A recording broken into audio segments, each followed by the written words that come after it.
What's going on, guys? This is Joe. I am back here for another Hour of Devastation draft, and we open very interestingly. So we have Hour of Eternity as our rare. It's super expensive, and it's very heavy in blue, which is not a very good color. There's also a riddle form here. There's also, though, a foil uncommon red card in Burning Fist Minotaur, which is a fantastic card to be aggressive with. Speaking of a fantastic 2-drop red card, we also get a Braid. It's an instant speed, deal 3 damage to target creature. It's an uncommon. Both of these cards are fantastic. And I feel like by taking one, I still might be putting the person that I'm passing to in red as well. But I think I'm just going to take a Braid. The card's amazing. Burning Fist Minotaur, there are other things that do similar, to a 2-1 with first strike, but a Braid's just fantastic. So I'll take that and hope that I'm not immediately putting the other person into red as well with the Burning Fist Minotaur. Now we have another red versus foil in Kefnet's Last Word in foil, once again still in blue, which not the best color choice, although this card is fantastic. Or an Open Fire, which, again, it's one more mana to do exactly the same thing as what we just picked. And it's a fantastic card. I think between the two, at this point, I'm going to stay in one color, pick a very serviceable card, and not feel too bad about passing this. If somebody took that Hour of Eternity, then they'll have this Kefnet's Last Word as well, and that's totally fine. The defeats are sideboard cards at best, if not unplayable at worst, especially this Nissa's defeat, which is kind of bad. So, yeah, I'm going to take this Open Fire. Well, there's nothing that jumps out at me here as amazing and we need to take it, except for Puncturing Blow, which is in our colors. So I'm going to take Puncturing Blow. It's more damage to creatures. This one goes to players as well, but otherwise it's all direct damage to creatures. And we went 2, then 3, then 4. But yeah, I mean, this is going pretty well so far. So I'm going to take this Puncturing Blow. Okay. Oh, nope, there's another Puncturing Blow. I was like, oh, I get to pick a Kenra Scrapper. No, I'm still taking this Puncturing Blow. If one of our opponents is lucky enough to have a god of some kind, this helps deal with the gods very, very nicely. So, and that's either from Amonkhet or from Hour of Devastation. Plus, they're just amazing in general. They're great pieces of removal. Eventually, I'll need creatures, but I don't think on my 4th pick that's something I need to be heavily considering. Kenra Scrapper is fantastic, and if I see more, I will take them, but not over a Puncturing Blow. Okay, so now the only red card in the pack is Defiant Kenra. We've been cutting red pretty hard. I think in this pack, it's either, for me, personally, it's either Torment of Venom or Rampaging Hippo. Red wants to be a little bit more aggressive, and so green is usually a good pairing with it, although a 6-drop in green is not necessarily where I want to be. But Torment of Venom is also really good. Just because I pick it doesn't mean I'm automatically in black. Just like if I picked this, it wouldn't mean I was automatically in green. But I think I'm going to go with Torment of Venom here. I don't know if you've noticed, but removal, I think, is pretty important. So let's go ahead and do that. Okay. Now we have, in red, Hazoret's Undying Fury is not good. It's just, yeah, it's just not. Although, with everything that we have so far, it's not bad, but if you get 3 lands, then you've just tapped 6 mana to play 1 card for free, and if it's like a 2-drop or something, like, there's just so many ways where this card just doesn't do anything for you except make you tap 6 mana and then not let you untap those lands again. Obelisk Spider is great, but that's 2 colors that we're kind of not really in. Granitic Titan is fine, and I think I'm going to take that over the Ruin Rat, especially since we don't know that we're in black yet. And there's another Rampaging Hippo. I'll keep track of that. And another Rampaging Hippo. There's also a desert, a red desert, and a Without Weakness. There's 3 deserts in this pack, which means that deserts are probably open, and red definitely cares about deserts in certain instances. I'm thinking mostly of Desert Ceradon, although I don't think we saw any, but still, I think I'm going to take this red desert here. It does have cycling, but yeah, it's over a Rampaging Hippo, in my opinion. So I'm gonna try this red desert. If we get Desert Ceradons or something like that, then I'll be happy I picked one of these up. Okay, there's kind of nothing here for us. Feral Prowler's not bad. Dutiful Servants is also not bad. And there's a white desert as well, although we have not seen a ton of really good white going around. So I think I'm going to take this Feral Prowler. I'm probably just going to put it in the sideboard because I don't know that I'm in green. If those Rampaging Hippos come back around, then I can take those, but... okay. Well, there's a Kenra Eternal. I actually like that quite a bit. This is... Chandra's Defeat is a great card, don't get me wrong. But it is specific to red, and it is an instant. But I like Kenra Eternal quite a bit. I feel like a lot of Kenra Eternals come around late. This is actually kind of a tough choice. Like, this is a sideboard card, but aggressive decks are mostly in red, and so this is kind of good against them. So I'm actually going to take this. It might be a mistake, but that's fine. Oh, look, yeah, because here's another one. Well, I guess Ruin Rat is about the same power level-wise as Kenra Eternal. It's a 1/1 Death Toucher that technically has a second ability, but it's not super relevant unless they have Aftermath or Eternalize or something like that. But I'll take this over a second Chandra's Defeat. Okay, well, there's a Gilded Ceradon, but there's also a Carrion Screecher and a Hostile Desert. Since we only have one desert so far, which we might not even play if it's the only one we get, I'd rather have a Carrion Screecher. It's lower on my curve, and although this makes something... Ugh. That's a tough one. This one flies but has 1 toughness, but yeah, I'm fine with picking up the Gilded Ceradon. I'll take the Marauding Bone Slasher as well. Without Weakness or a beautiful Full Art Island, I'll take the Without Weakness, unfortunately. Still, Crash Through is fine. And a Full Art. I still get a Full Art anyway. Not an Island, though, which is unfortunate. Alright, well, we are into Pack 2. That sucks. I love this card so much. There's also a Lethal Sting and a Frontline Devastator. There's a Cursed Horde, but zombies are going to be black-white, and I'm not really into that deck at this point. So, but yeah, there's an Ambuscade, which is amazing. There's Ramanop Hydra, which is not bad.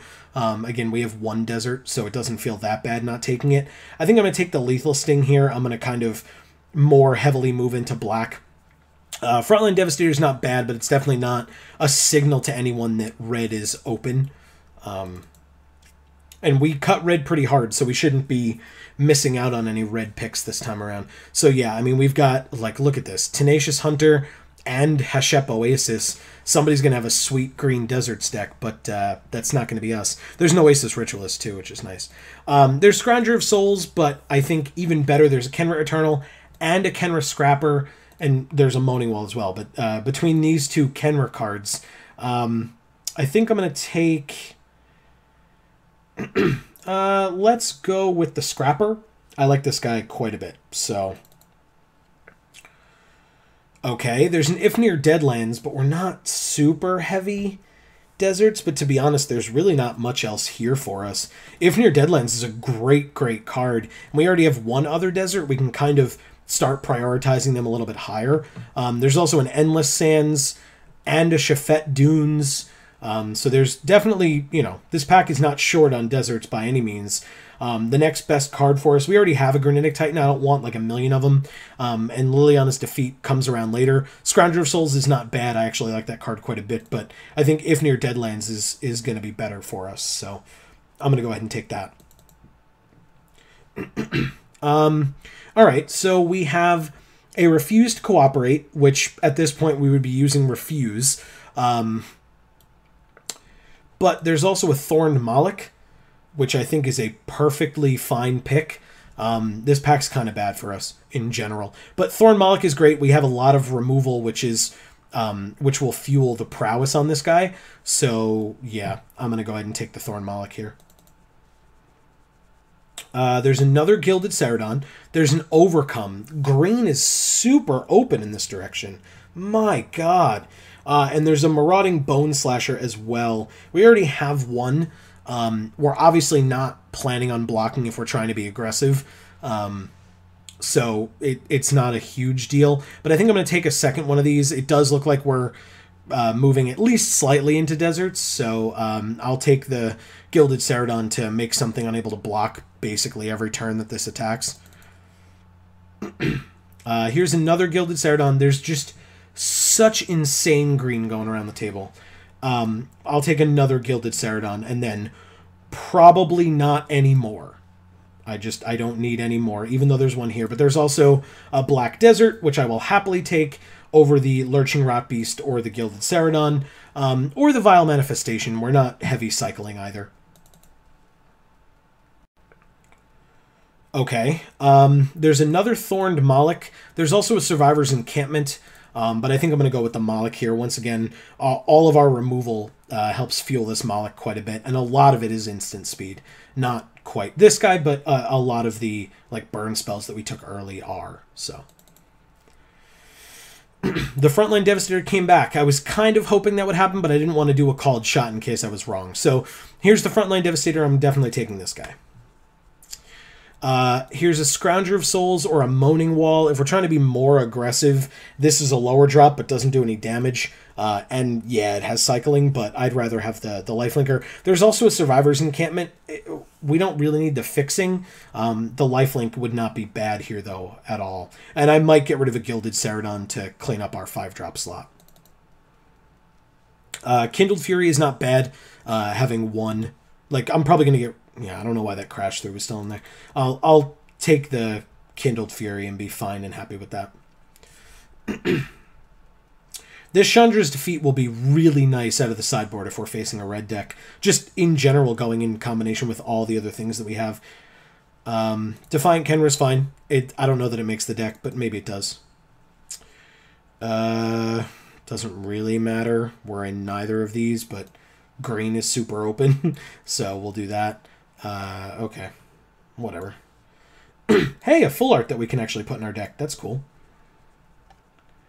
Alright, what does Amonkhet have for us? Hopefully good stuff. Obviously. Let's see. Well... I honestly don't like Bantu that much. I'm still going to do it. But... I just don't know how often she's going to be able to attack or block. But on the off chance, I could just sack a creature and do it. We just don't have a ton of them. But there's no way I don't pick it, right? It's a mythic in my colors, and it's a god. Festering Mummy's fine. Maybe it'll come back. Nefcrop Entangler, there's 2 flings in this pack as well. So either of those would be great. And there's a Wasteland Scorpion. So this pack is really good for us, but it's totally just Bantu. Kinda. And the fact that she's 3 mana, yeah, there's just no question.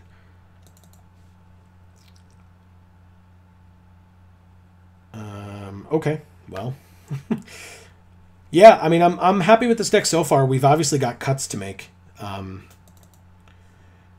Without Weakness can go away for now. Baleful Amit is my favorite card in Amonkhet. Otherwise, it would have been Manticore or Soul Stinger. We're not black-green, so Nest of Scarabs isn't what we want. But Baleful Amit's insane. Sure, it puts a -1/-1 counter, but I don't care. This card is nuts. So I'll take that. 2 great 3-drops in black. We're definitely in the right colors. I love when that happens. Get to feel vindicated by just having all the right stuff come to you because you're in the right colors. Probably get rid of a Gilded Ceradon, like I said. I'll probably get rid of this Defiant Kenra. Maybe I put it back in if I want to be a little bit faster. But oh my god. Wow. This deck is going to be disgusting. Like, there's Insult to Injury. There's also just a Gravedigger. Like, if Insult to Injury wasn't here, I'd be more than happy. This card's nuts, but it's 100%, like, we're just picking up amazing cards in our colors. That's what happens when you draft properly and send the right signals. People just aren't in your colors, and so, my God. That is so good. All right, well, this is a red rare I'm not taking. Blazing Volley's not that good, so this pack isn't good for us. We finally found one. But, like, Miasmic Mummy probably just goes in the sideboard. So in that case, maybe just Blazing Volley and put that in the sideboard in case they have a bunch of 1 toughness guys. I'll probably just do that. All right, so there's a Manticore, there's a foil Pitiless Vizier, and there's an Unburden. I think I'm going to do the Manticore here. I know, it's another 5-drop. That's kind of rough, but to be honest, with everything else in this pack, like, nothing really jumps out. There's just more, we're seeing a lot of foils as well that we're, like, debating between, but I'm going to go with the Manticore. Okay, Consuming Fervor is a great card, and kind of the only thing in here for us. We already have a Blazing Volley, and I'm okay with not picking up an Unburden super early, in this pack at least, or not picking it up at all. But Consuming Fervor is great. I like this card a lot. Okay, well, this pack kind of sucks. We'll take the Dune Beetle, but probably not run it unless we really need to be more defensive.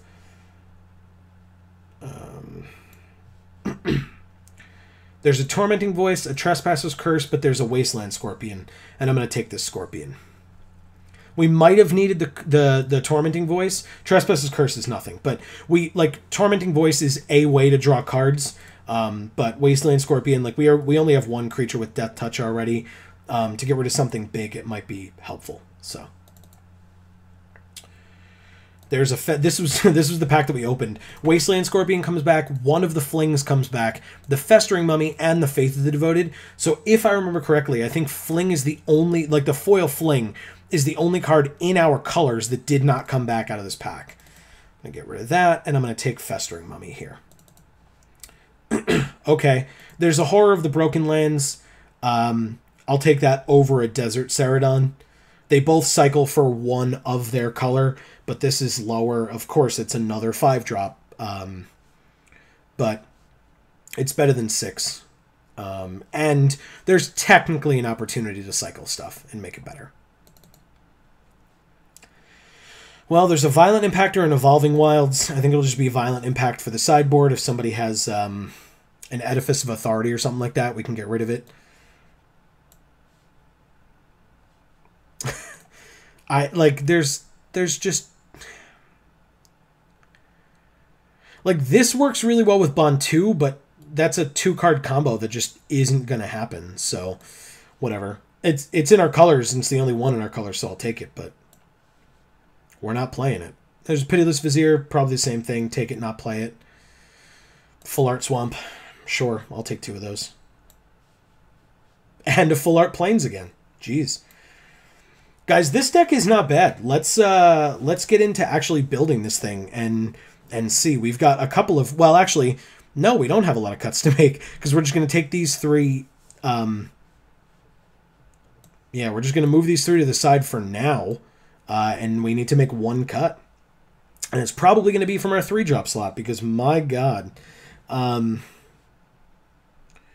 it might be from our 5-drop slot, but I just don't know. I don't think so. Because technically this is a 3-drop. Right? Actually, no, that's not true. I'm sorry. I lied to all of you.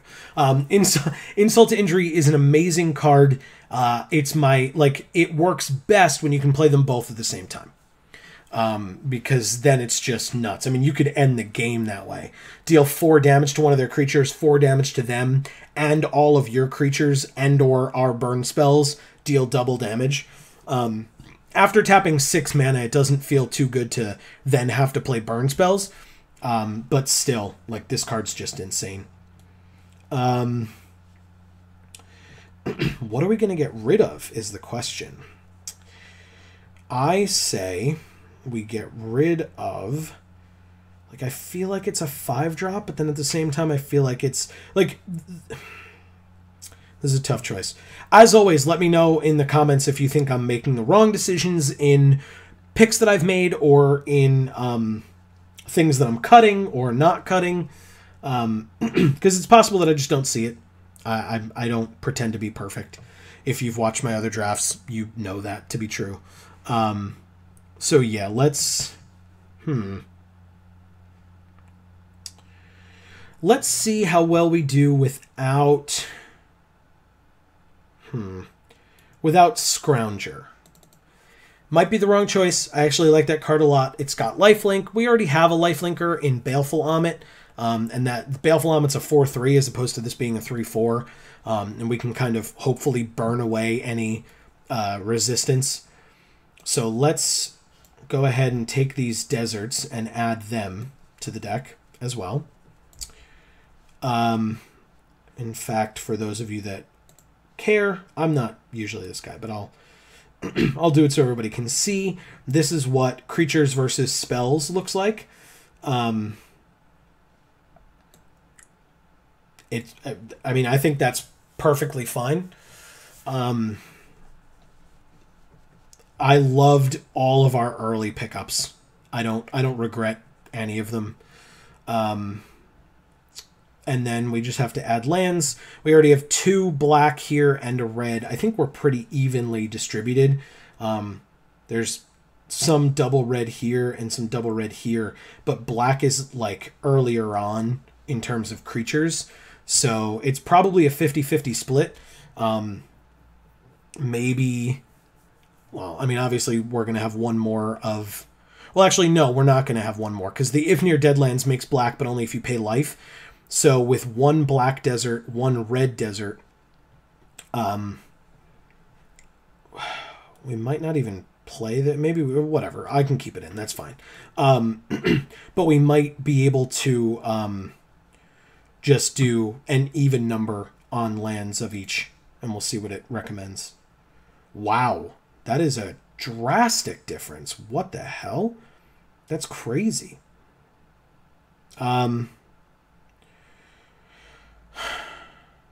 That's very interesting to me. I would think that we can go at least 8 and 6, but yeah, I mean, I still want to do 7-7. I don't see a problem with that whatsoever, because really 8 and 8 at that point, combined with these deserts and not counting If-Near Deadlands, because without paying life, it just taps for colorless. So anyway, this is the deck. You guys let me know what you think, and I'll be back in a second after I save it with round 1. Here we are in round 1. Let's see how well this deck plays. 3 lands is a fine start, with everything except Tormented Venom being something that I'm able to play. That's a sweet avatar of Sarkhan. I think that's Sarkhan. That's really cool. Yeah, I think this hand is awesome. I think the question is whether I'll do Kenra Scrapper first or Baleful Amit first. And then Tormented Venom will be later. And I already have the 2 black. I just need any land whatsoever will get me Tormented Venom mana, which is nice. They're taking a long time to decide whether to mulligan to 6. Which either means that... Oh, okay. Oh, they did mulligan to 6. I'm going to keep. Now they're deciding whether to mulligan to 5.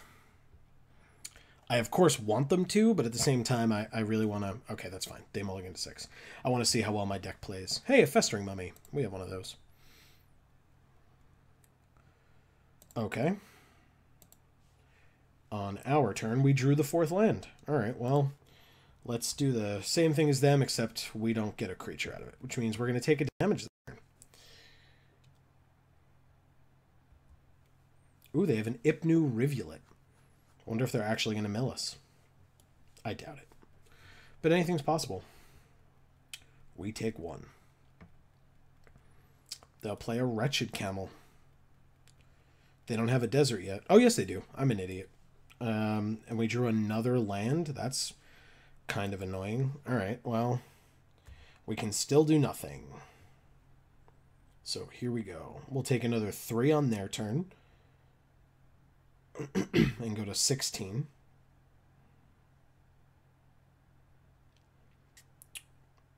Okay. Yeah, I mean, we can't even cycle anything. Not that we would want to. These cards are all fine. If this was Splendid Agony instead, I'd be a lot happier, because then I could distribute the counters and kill both of these. Well, for somebody who mulled to 6, they're hitting their land drops, which is good for them. I think at this point, I want to play the Scrapper. It kills anything they have and lives, to tell the tale, if you will. So I'm going to do that. Because if I played Baleful Omen, it would have 2 toughness and would die to a Wretched Camel. So, yeah. And then I will end my turn. Let's see. This Menace Exert creature is an ideal blocker for me right now, which is hilarious. In 2 turns, I'll have enough mana to play Gilded Ceradon, but I don't know that I'll have a Desert, which is kind of unfortunate. There are only 3 in the deck, and that's kind of what happens, but... They could attack with the Festering Mummy if they don't care, or if they really want me to discard a card. I would just discard a land at this point, I feel like. Sure, it would get me off Gilded Ceradon mana, but I'd get it eventually. Especially with how I've been drawing. Okay, so they cycle. Oh, so maybe they are off land. Yep. Alright, well, we drew another... Jesus. I think we only have 2 now, and we just drew both of them. That's interesting. Alright, well, let's play a land. We can... I don't see a need to Lethal Sting anything. Neither of these are scary enough. And this has Menace. So if they want to trade their entire board for this, I'm okay with that. I'm going to attack. I don't need to exert. If they'll just take 2, then they'll just take 2. That's fine with me. Okay. And then... I guess I will play a Baleful Omet, putting the counter on the Kenra Scrapper. Because at least I can exert it later, making it have 3 power, and it still will have Menace. So with what they have on the field... it would be still annoying for them to block it with 2 creatures, and now I just have a 4/3 lifelinker, which I think is better than a 2/3 Menace. So, and I can still play a Gilded Ceradon without a Desert. I just won't be super happy about it. That's all.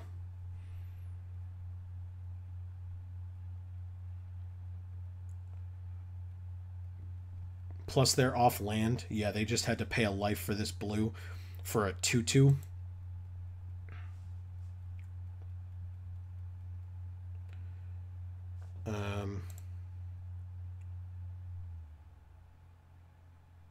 Okay. We drew another land. Okay, so we could...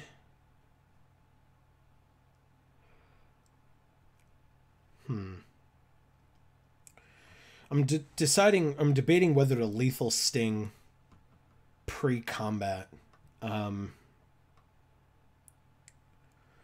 guess we could also Tormentive Venom if they double block. We just leave that up. I think that's probably a better idea. I'll go to combat. I will exert the Kenra Scrapper. I'll attack with both. And then just keep up Tormentive Venom, so that if they double block either of these, they're going to lose both creatures, and I will lose none. Otherwise, they just take 7 and I gain 4 going back to 20, which also seems really good for me here. And then I could just play Gilded Ceradon if they don't block. But I'm assuming, and like all of these guys want to be dead, so I'm assuming that they're gonna go ahead and start throwing things in front of my stuff. But the question is how they're gonna try to kill stuff. And this is relevant. The -1/-1 counter could matter in terms of damage being... Like, if they double block this, the Fester... If 2 damage gets through and the Festering Mummy could put a counter on it, the Baleful Omet will just die. So let's see what they decide to do or how they choose to block. Because they can't even just chump this. They'd have to double block it. Yeah, so they're double blocking here, not using the Festering Mummy, which is actually... Oh, okay, so they do use it. So either way... Nope, they didn't use it. Because I'd be able to kill all 3, even if I didn't Tormentive Venom. Okay, so they're switching it up. Okay, so the nice thing is I can use this to kill both, and I can Tormentive Venom to get rid of the Sinuous Striker. I won't gain any life, but then the Festering Mummy won't be able to kill my Baleful Omet in the process. It's still, I mean, they had bad blocks no matter what. They, what's this cost? 5. And they have to discard a card. So they still have 2 turns if they hit land drops one after the other. It doesn't, the order doesn't matter. Okay, so I'm going to Tormentive Venom the Sinuous Striker. And then if they sack another creature or discard a card, either way, that's fine with me. Or lose 3 life. That's also totally fine. Any of these options are good for us at this point, which is why Tormentive Venom is really good.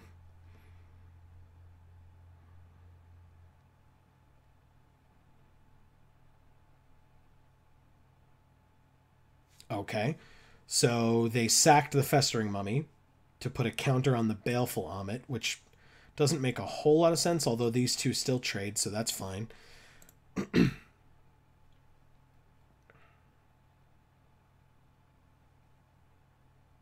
Okay. And then I have to discard a card, but I'm just going to discard a land. And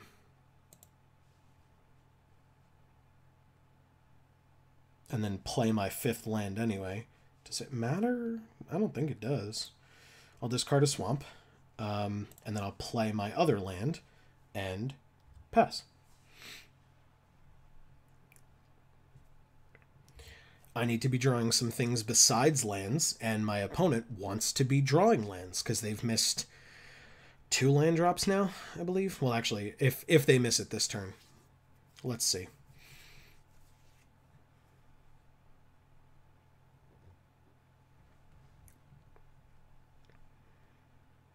Yeah, I didn't gain any life because I killed the thing that was blocking it, so it didn't take any damage. But if they don't play a creature this turn, I'm just going to be freely attacking them for 3 every turn.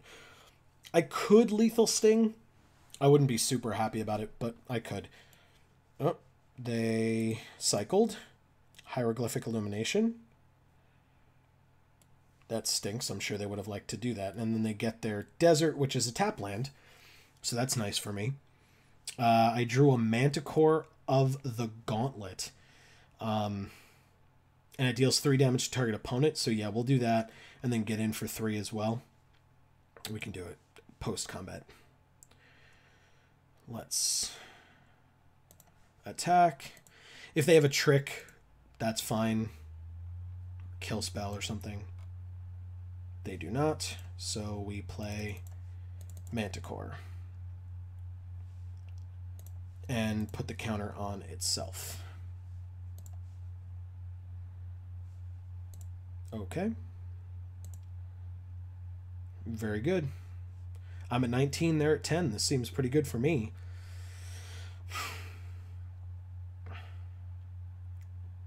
Depending on what I draw, at this point, I'm probably just playing Gilded Ceradon next turn.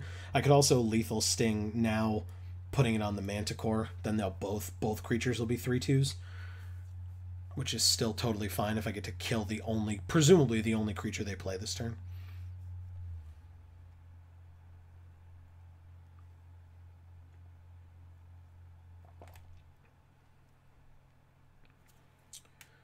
Okay.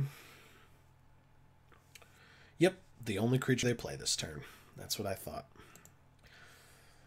Okay, well, let's... if I had kept that last land, we could have played both, but it's not a big deal. I'll go ahead and lethal sting this, putting the counter on this, and then I get to attack for 6.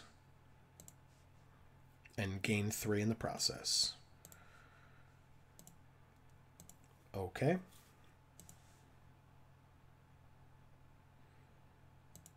That's it. I can sell this, but I don't really see the need. Sure, it would be nice to dig for a desert, but I think this is a perfectly fine card. And they're at 3, so I don't really see any need to be that crazy.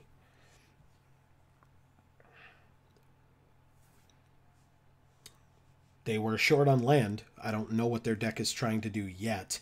From the looks of it, maybe just milling me, but they also have, like, you know, this embalm creature and this eternalized creature, so... Plus, this wants to go to the graveyard. This is in the graveyard, so I assume they have, like, Wander in Deaths and stuff like that. But we win. Alright, so... they don't have red, so no Chandra's Defeat. Lifelink isn't super important here. Like, they were a little faster in the beginning because they had lower drops than we did, but that's totally fine. I don't see a need to switch anything, so I'm going to submit. After, I guess Blazing Volley would have been not a terrible thing to put in here, because they did have 2 1-power creatures towards the beginning there. We can consider putting that in if we see more stuff in this game, if they push us to game 3. We saw 3 of our 4 5-drops last game. Interesting.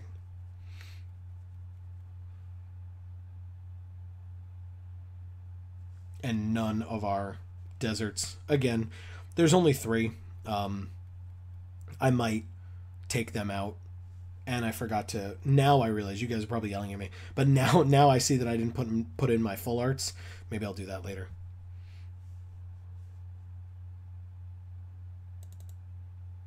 Oh, okay, it just lets me do it. Good. Then we take out 2 non-full arts, and then submit again.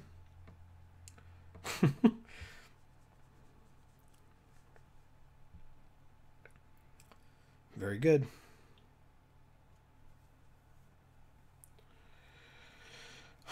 Alright, well, they're taking a long time to sideboard, which...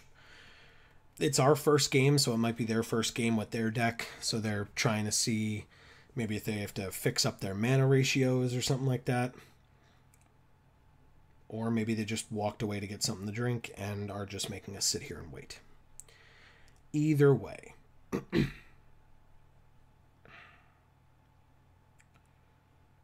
Huh. Well, we get to just sit here, I guess. Yeah, I assume Hazoret's Favor just never gets into this deck, especially with Bond 2. Like, I only have 15 creatures, so I don't have a ton of, like, expendability with them, of just throwing them out there, because I have a lot of spells, non-creature spells. If it was, like, a fully creature deck, that might be a little bit better, where I'm just like, you know, everything I have is disposable. Just throw them all out there to die for different reasons. But, you know, do well and kill in the process. Okay, so we have a desert that makes black. We'll have to pay a life for it. And 2 red. I'm still keeping it. I'm not super happy about it, but I'll live. I'll play the mountain turn 1 just in case. Unless we draw a Festering Mummy. They mulled to 6 again. Oh yeah, that's fine. Okay. Nope, we drew a Manticore the Gauntlet. So I'll drop a mountain and pass. Next turn, barring us drawing something else, I can just Ruin Rat, and they just cycle this at the end of my turn. That's fine. Okay. Well, they have both of their colors, and they have a Traveler's Amulet. Okay. If they're only a 2-color deck, I don't know what the point of Traveler's Amulet is, but who knows? We'll see. Yeah, so we do if near Deadlands, we're going to have to pay the life and get a Ruin Rat. That's fine. Okay, so they respond by doing that.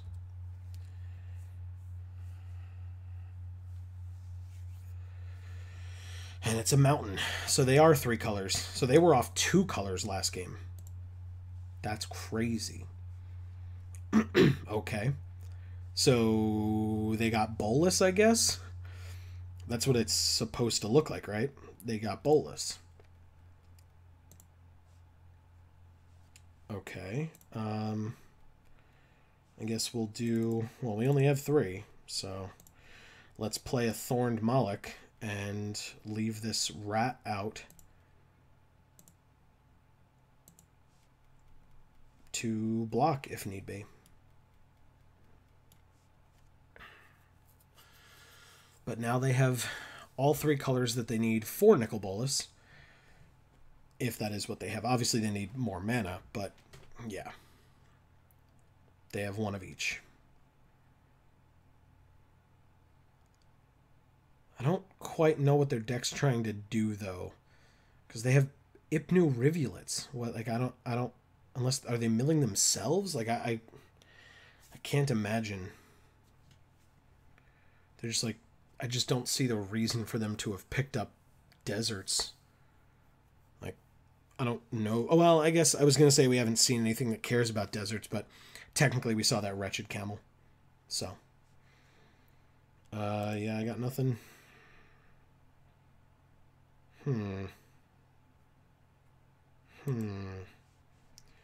we block? I'd block. Yeah. That's fine. See what they do. If they have a trick, they have a trick. They don't, which means I get to use it to get rid of their Sinuous Striker. That's cool. I usually don't care about the second ability on the rat. It's just a Death Touch creature. Okay, so they have an Aven Initiate as well. That's fine. We could Puncturing Blow it. I don't see a reason to. The only thing that we can play is this Festering Mummy. I don't see a need to bluff this, so I'm just gonna play the Festering Mummy and end my turn. I see no reason to attack because we don't actually have anything to save this with, and they can just get this back. So I'm gonna take 3 in the air. Yep.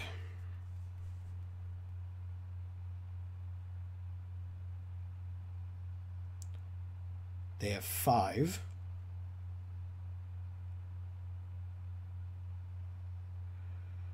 And they will do with it.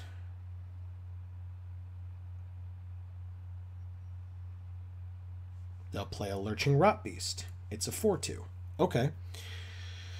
Well, we could play the insult half of Insult to Injury and then play the injury half later, which right now would be fine. 2 damage to either of these is good.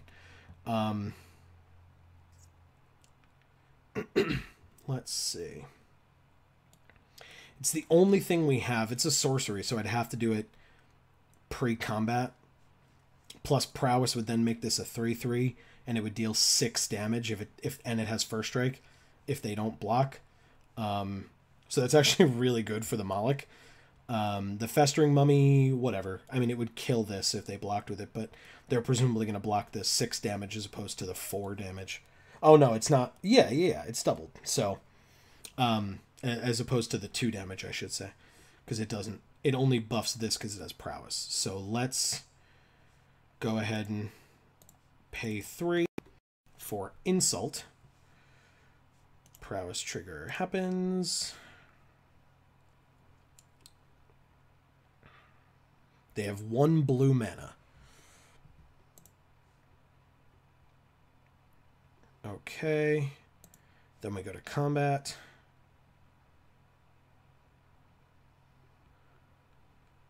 They could unsummon. That's a thing that they could do with 1 blue. I'm going to attack with both.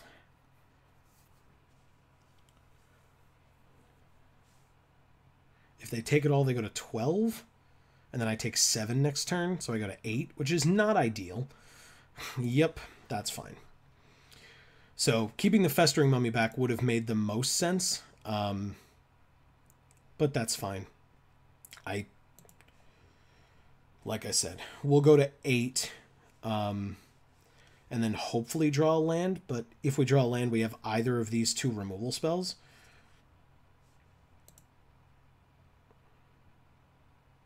Okay, so I take 7, go to 8, and then they still have 5 mana.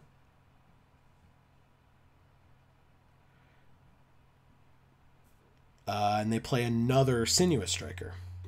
Okay, that's fine. All right, we drew a land. That's good. This is a sorcery. This is an instant. So what we can do is... This has first strike when it attacks. They could give it +1/-1, but that won't save it from this. And then I'm going to keep the Festering Mummy back regardless. And I don't... I could Puncturing Blow the Aven Initiate.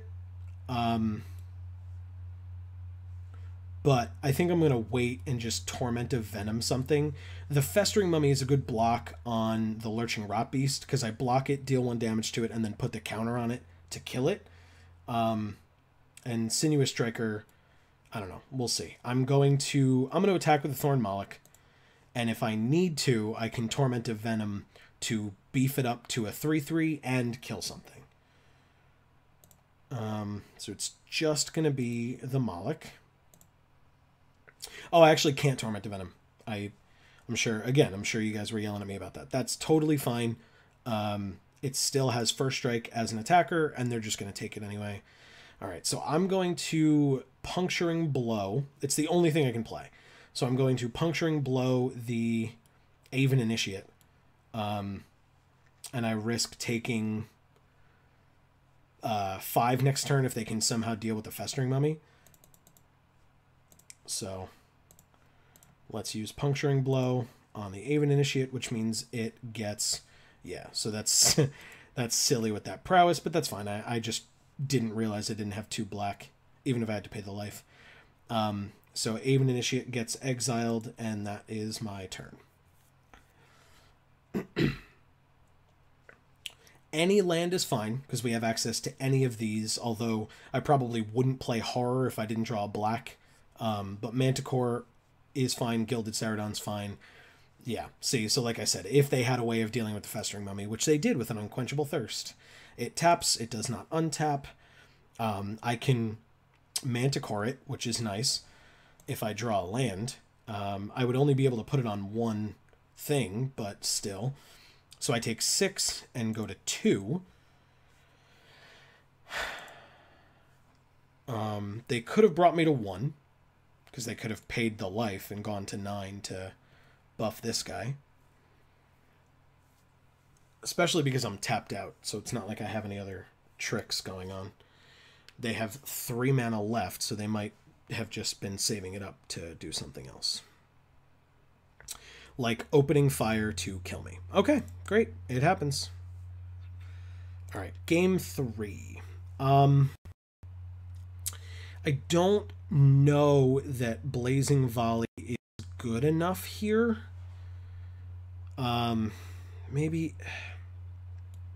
Yeah, I just don't know that Blazing Volley is good enough here. We have enough, like, removal and stuff. We were short on mana, which kind of sucked.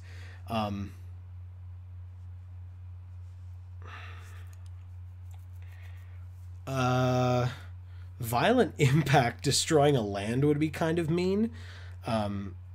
but I don't know that that's the direction we want to be going either.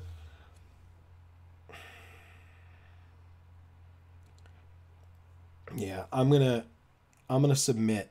There's probably argument for taking these three out, but at the same time we've got the Gilded Ceradons, and so I kind of don't want to. We'll see after this game if it comes into play at all. I would like to play first, yes. Okay. There is, with 4 lands, no, there is no need to mulligan this hand at all. This hand is not bad. They have mulliganed to 6 each game. Let's see if that rings true again here.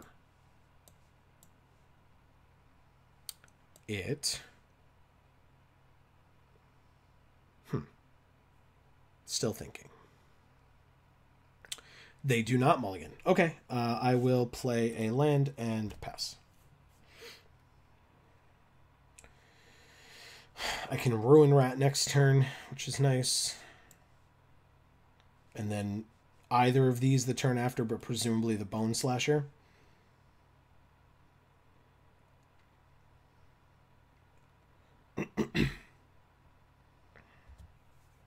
Okay. And a Festering Mummy. Okay. Ooh, a Consuming Fervor on a Marauding Bone Slasher would be kind of sweet. Alright, so let's Ruin Rat here. If they attack for 1, I let it in. I don't need to waste my Death Toucher on a 1/1.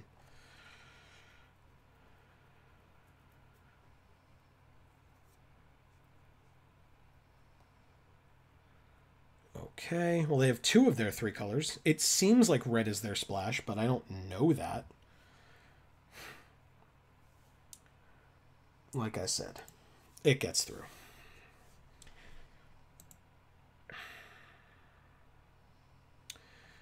Okay. They cycled a desert. Okay. I will play this and play this, and then it cannot block, so I'm not leaving it back for this, but I'm also going to get in for 1 damage, because why not?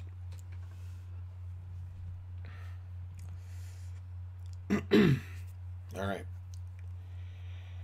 Like I said, I think Consuming Fervor on this Bone Slasher would actually be nice, and I can play the Wasteland Scorpion in the same turn, which is kind of cool. I'll probably do this. This would be pre-combat, this would probably be post-combat. Yeah, so they have a desert, so I would have to discard a card. I would, I guess, discard this, because everything else would have been played, I guess, depending on what I draw. If they attack for 1, they get in for 1. I can't block. So the question is, do they want to? Didn't think so. Okay. Well, here's a Puncturing Blow. That's not bad. I don't need it for either of these. This is where the Blazing Volley would have come in handy, but that's fine. I'll play a land, and I will play Consuming Fervor on the Marauding Bone Slasher.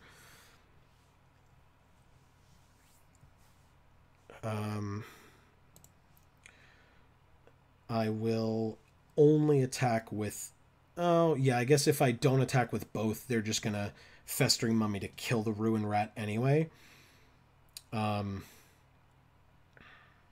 So I might as well. Why not? Because I have Wasteland Scorpion after, which is why you play it post-combat, because otherwise they could mess with it with the -1/-1 counters anyway. Okay. Plus, I get in for an extra 1 damage before this guy dies, which is cool.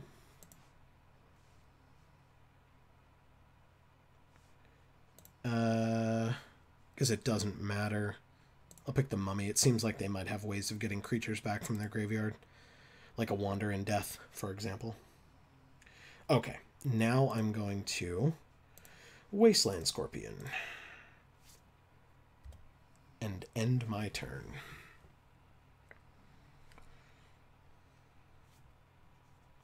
Yeah. Since this guy can't block, why not make him a 6/6? Next turn will be a 5/5, and if they chump again, but still, that's totally fine. I can Puncturing Blow something annoying that they play. Plus, if it's any of their Eternalize or Embalm guys, like their Flyer. Nope, they Unquenchable Thirst on the Bone Slasher. Okay. That's fine. They have a Desert, but it was already tapped. They can attack for 2 if they really want. I won't block, but I assume they're not playing a creature for 2, although it is totally possible. They do attack for 2. It happens. I'll go to 17. Alright, so maybe they do have another creature for 2 mana? Nope, they just end their turn. Okay. Yes, that happens.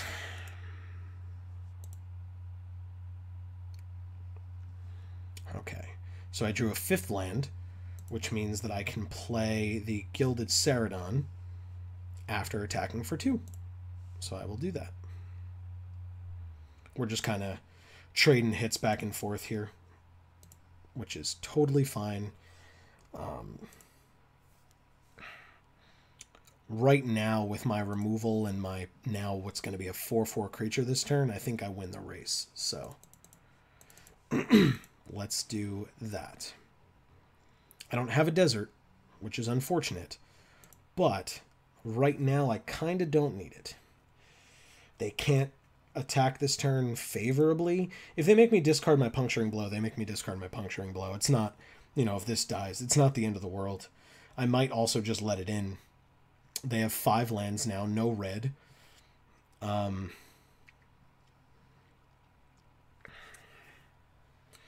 we haven't really seen anything threatening out of them except for the threat of Nicol Bolas with his 3 colors. Okay, yeah, Sinuous Striker. These are all things that we have seen before. If they attack for 2, they probably get in for 2, but they don't. Okay. That seems fine. This gets another counter. This is going to be a good sponge for counters if we have cards that care about that, which we do not. Okay. So what we'll do now is play a land. I'm going to Puncturing Blow the Sinuous Striker to get rid of it for good. And then I will go to combat and attack with just the Gilded Celadon. I don't have a desert, but if they really want to block with this guy and make me discard my no cards in hand, I'm fine with that. Otherwise, they go to 11. We'll see what they choose. They take it. Good. And that's my turn. So, I feel okay so far. They play a Traveler's Amulet. I also still feel okay. They're going to need a mana up to activate it if they want to do it before their next turn. And they're tapping 2, 3 for another Sinuous Striker. No problem. Yeah, so they still have the land up for the Traveler's Amulet, which is totally fine. They can double block and kill this if they really want to. Okay. And I draw. Yes, that happens. Oh, I keep forgetting to just auto click through that. Okay. So yeah, this is here, which means if they double block to kill it, I just play the second one with no concern whatsoever about it. Which means we attack and see if they double block. Oh, I guess it makes me discard this. That's unfortunate. Oh well. That's fine. They both die. And I discard the Gilded Celadon that I drew. Okay, well. Silly me. Yes.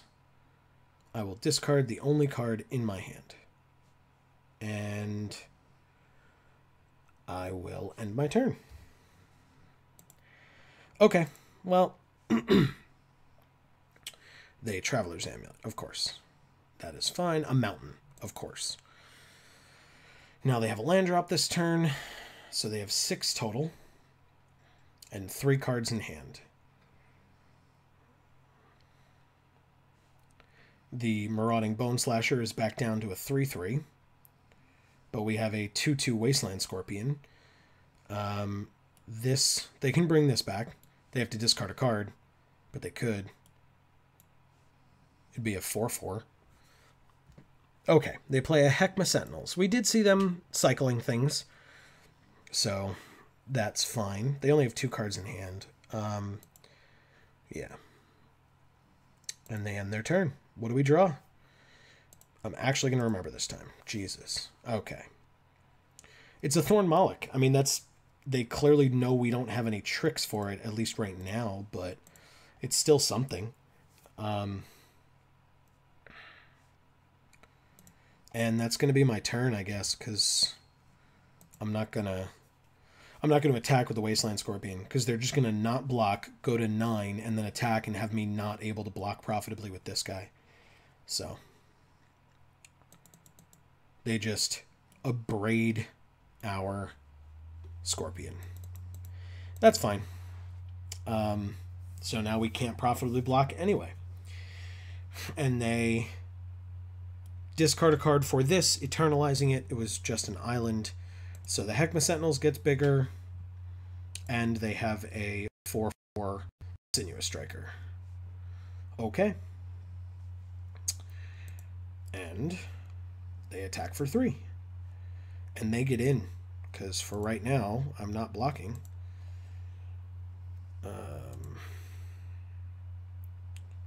I assume that's their turn. It is. What do I draw? Something? Anything? Maybe? Great. A Festering Mummy. Okay, I mean, it's a blocker. I'm clearly not attacking. Let's see. Nope. Like I said, no attacks. Let's see what they have for us.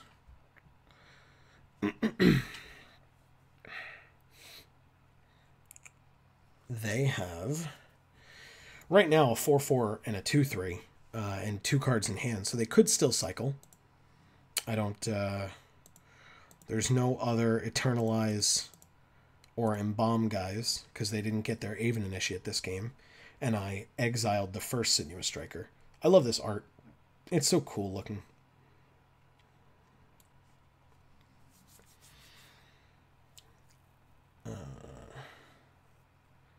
Two cards in hand. Their clock's a little low. I don't think they'll run out of time before the end of this game, but okay, they go to combat and attack with both, which means if I double block the striker, yeah, I think that's what I do. Double block the striker and then use the counter from the Festering Mummy to kill it. It'll leave them with a 2/3, but they have to get rid of cards to have that be effective for them. And they can only shrink its toughness, not buff it, so it will die.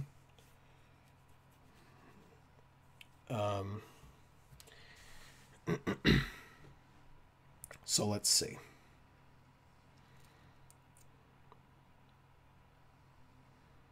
Okay, so they just unsummon. I called that they had unsummon earlier, so that's fine. They unsummon that, killing the Thorn Moloch, and that's fine. And I take 2.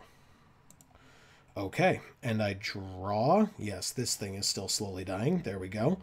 I drew a land, which means I'll probably keep it in my hand. I definitely don't lose this turn, but it's definitely not looking good. Okay. I mean, I'm going to block the... Okay, they're tapping everything. For a Torment of Hailfire, X equals 4. So I can discard a card. Thank God I kept that in my hand. Torment of Hailfire is such a sweet card. So I will discard this. That's 1. Sack this, that's 2. Putting... Oh, and then taking 3, which means I just lose? No, I don't.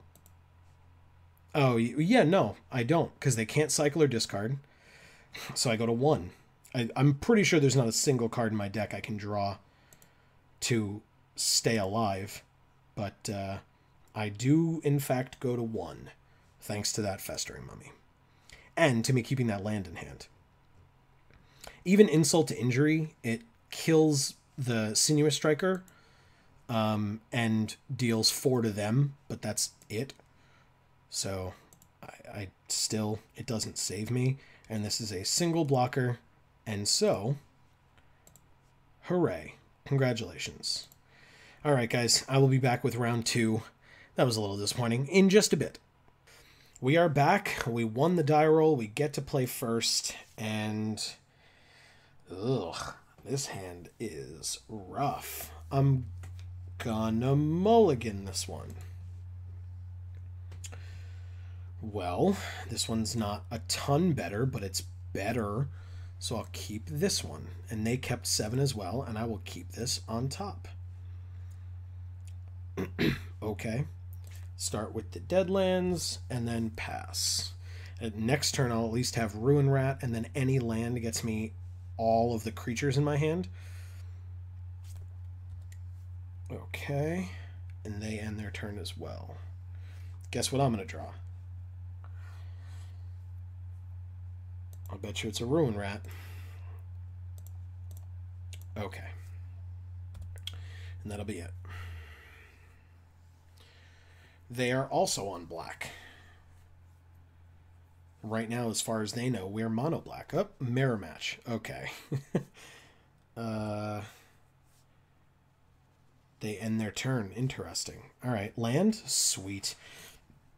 Yeah, it looks like we're mono black right now. At least to our opponent, it looks that way. Let's go to combat and attack for 1 because they take it, and then we can Bone Slasher.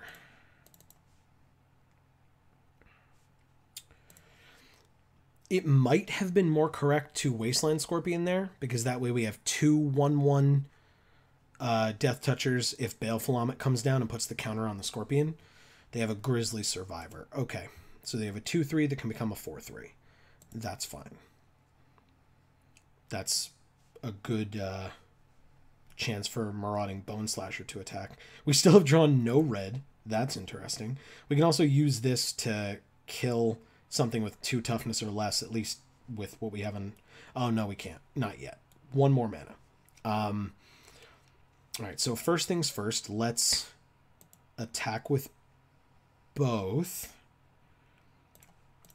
And then I can play the Wasteland Scorpion second main phase.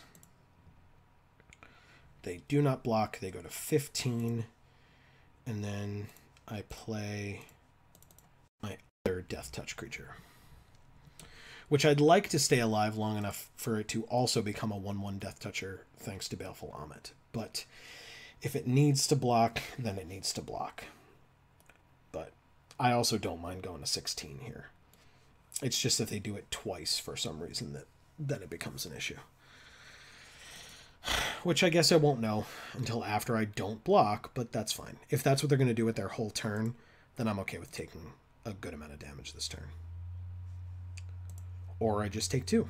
Sweet. 3 for Bantu's Last Reckoning. Well, at least I have Baleful Omet.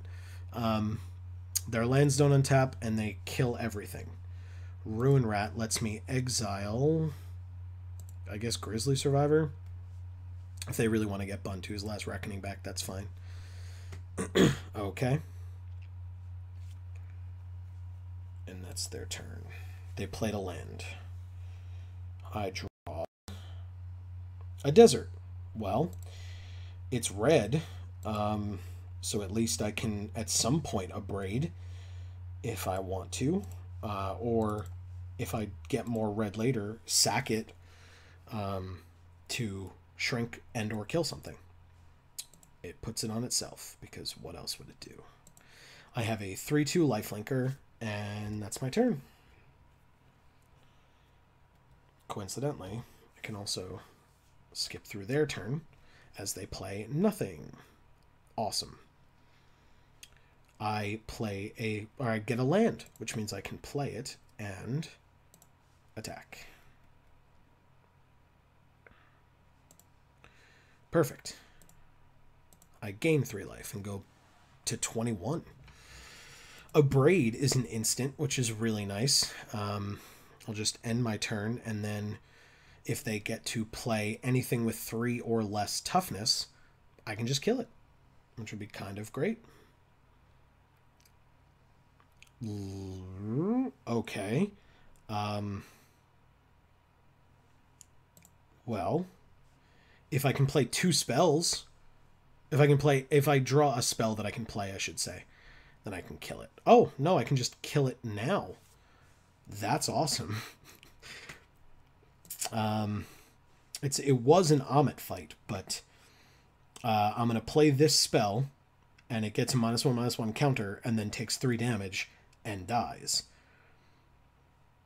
I'm pretty sure I can just do that.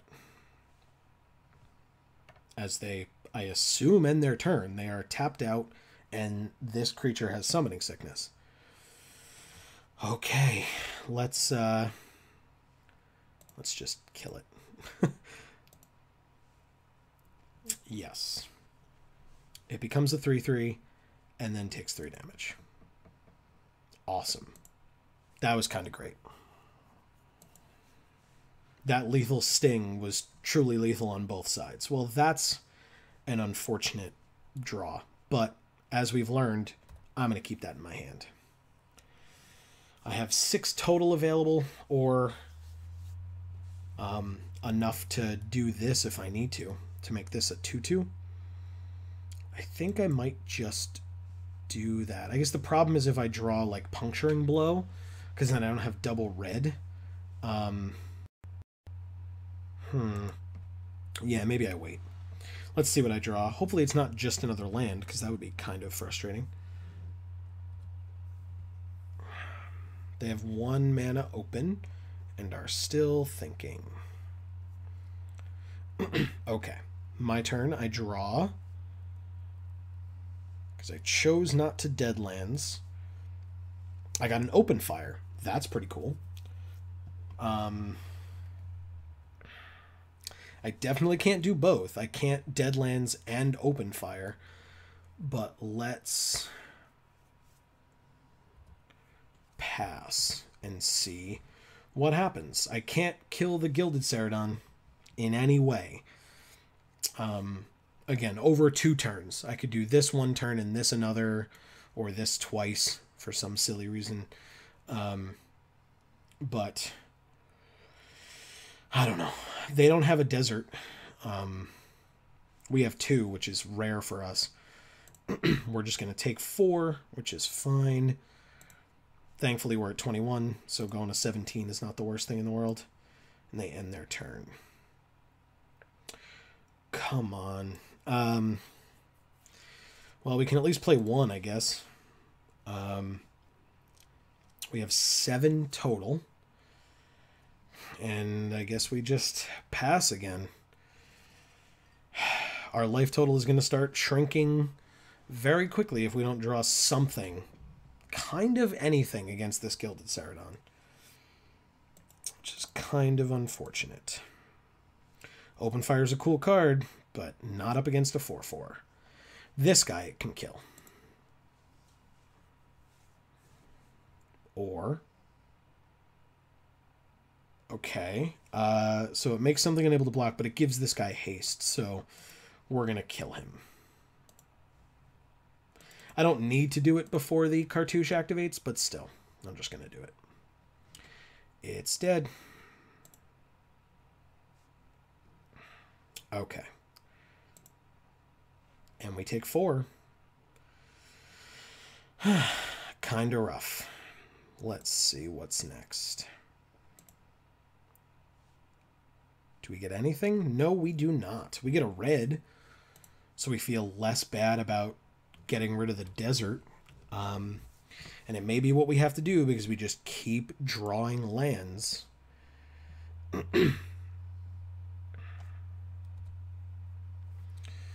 So yeah. They take their turn. They have 7. They go to combat. Let's do it. Oh, we can only do... Okay. Great. Fantastic. Read the cards, Joe. Read the cards. That's fine. We take another 4 and go to 9.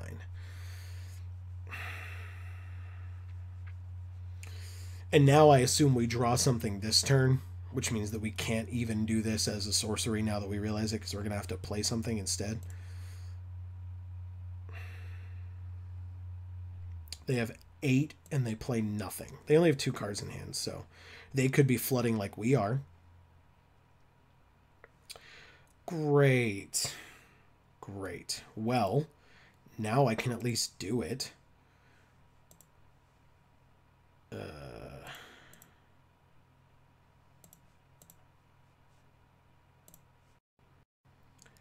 Okay, it becomes a 2/2 because we're just drawing nothing else that we can use.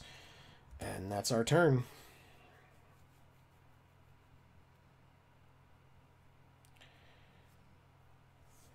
Okay. They bring us to 7. If they have Inferno Jet, they can bring us to 1.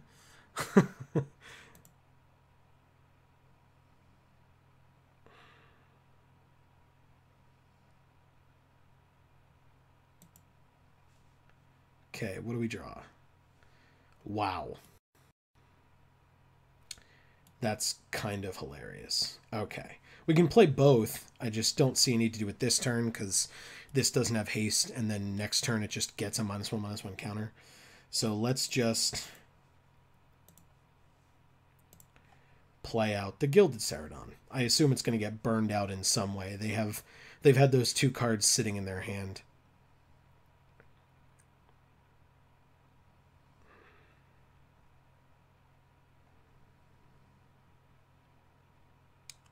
If they somehow play a desert, then they can get in for 2.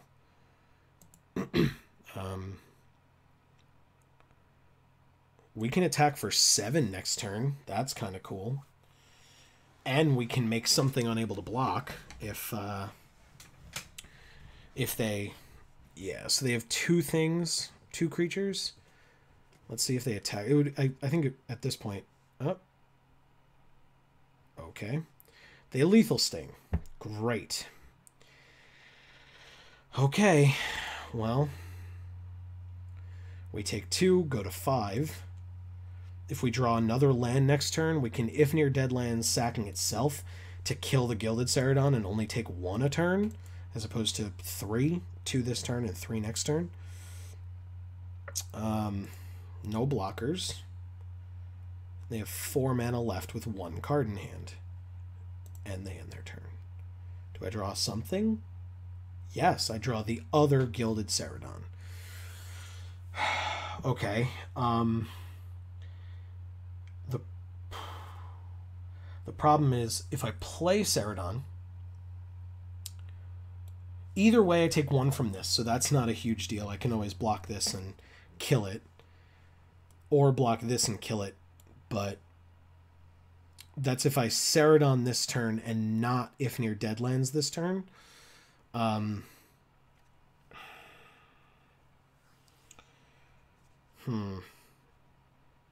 think I just play the other Celadon. The problem is we're not attacking, but I guess we could. We could attack with it next turn. I'm going to play it while I give my rationale here. Play the other Gilded Celadon and pass.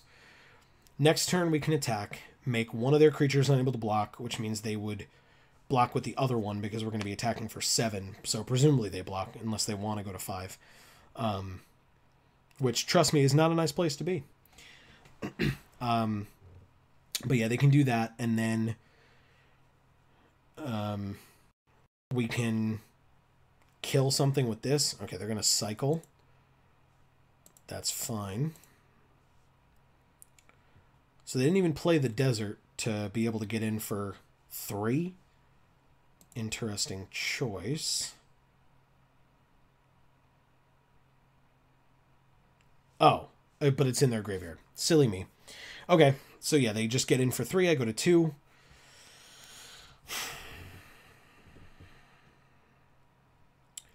Which puts me in a very precarious position. They do, again, have 2 cards in hand because they cycled this.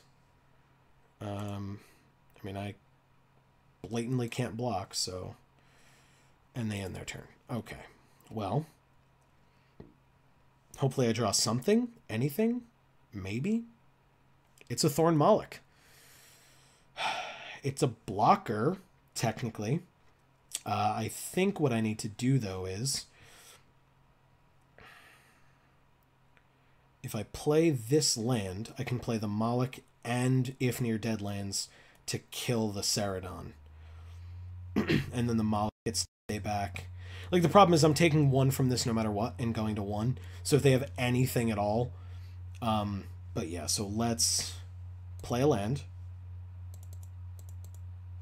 Tap 4 and use this to kill this. I can only sack itself. Yes. Okay. And then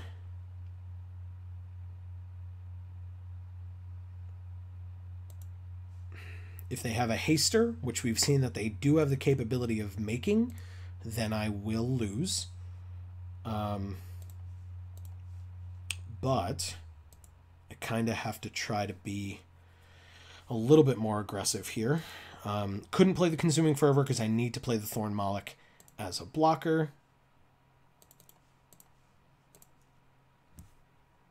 Which is funny because it specifically has an ability... they're just playing something now. Killing it. Well, great. I don't die this turn yet, maybe. They cycle that. Okay. They Splendid Agonied it. Trial of Z... Well, okay.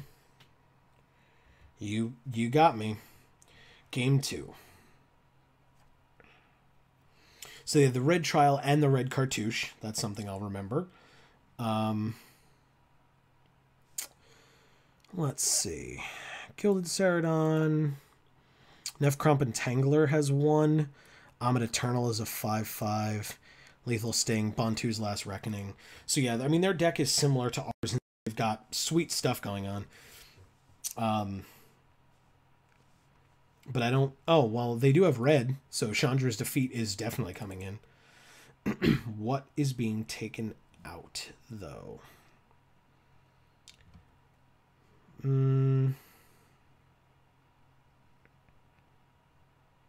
That's a really good question.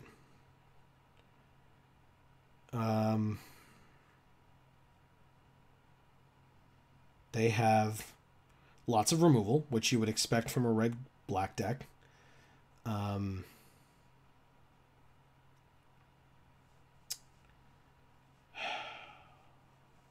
What do I want to take out? That's a really tough question. All right. Bring on the hate. I'm not taking anything out. I'm submitting a 41-card deck because I'm a monster. Yes, I would like to play first. Okay. Well, this hand is not keepable. Mulligan, please. This hand is better, I guess you could say. This I will keep. They kept 7. And I guess I keep this on top. Yeah. We don't have any 2/2 drops, so we don't feel bad about having the desert on turn 2.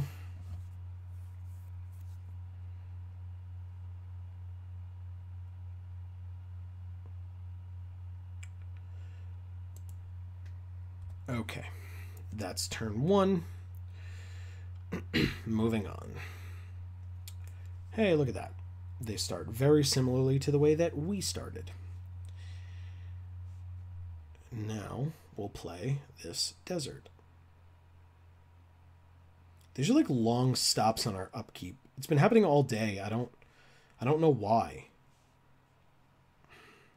It's kind of annoying, to be honest. All right. Let's get rid of that. We have a desert, and we move on. They have a Firebrand Archer. Okay. They do have a lot of removal, so that makes sense. They can start pinging us with that. We drew another land. Well, let's play the Moloch here. Something that can start getting in for some damage next turn. If we Puncturing Blow something, it'll be a 3/3 first strike attacker. I don't know that we Puncturing Blow a Firebrand Archer, but we'll see. They have Braid or something like that. Okay, okay, they cycle. Okay. That's fine. You get in for 2.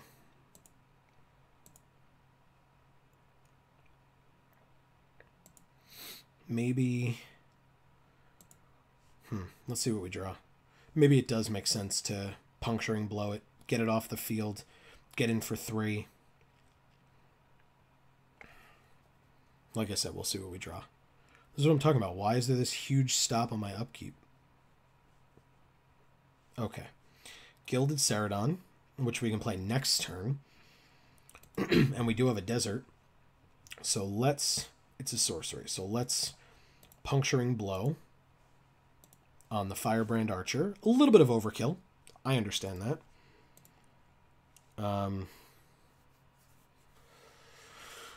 But still, the card could be annoying. Like I said, we saw a lot of removal from them. Alright.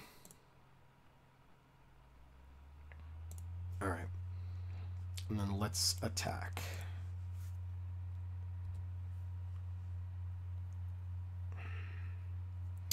Very good. On their turn, they got a 3rd land, and they play Trial of Zeal to kill my Thorn Moloch. Okay. Thankfully, I have Gilded Ceradon next turn. And a desert.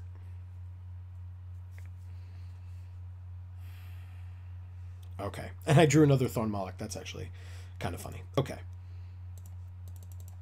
Very good. Play that out and pass.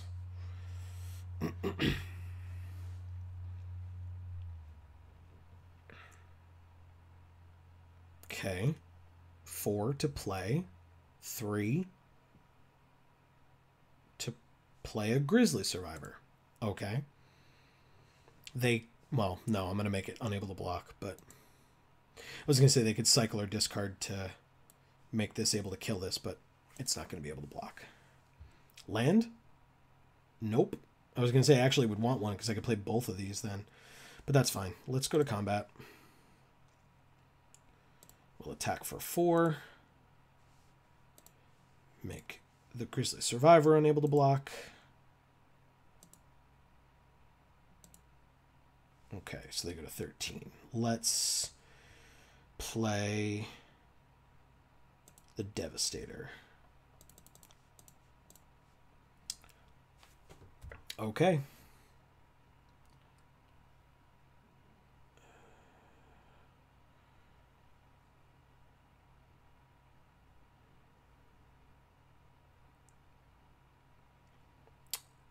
And what are they going to do? They have 6 cards in their hand. Either they can't play them because maybe they need double red or something, but let's see. 2 mana. 4. 3 mana.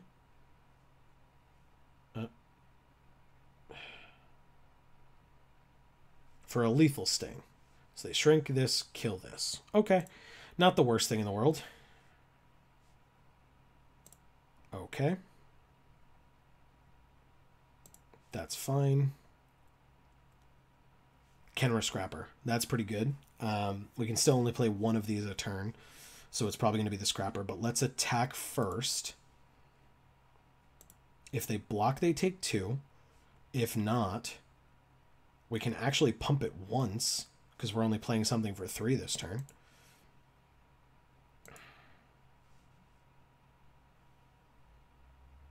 They don't block, so we use its ability once. Okay. It's an extra damage, so why the heck not? And then we play a Kenra Scrapper. Something else more difficult for them to block. I mean, if they play another creature, they can just block, but then it becomes a... I can make it a 4/3. So, yeah. Okay, Nevcrop Entangler. Did they have the cartouche? They did that last game. No, unless they have the black one, but it doesn't give it haste, so. A Braid. Okay, so a Braid kills our frontline Devastator. That's fine.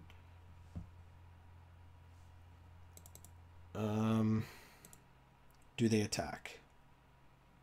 Didn't think so.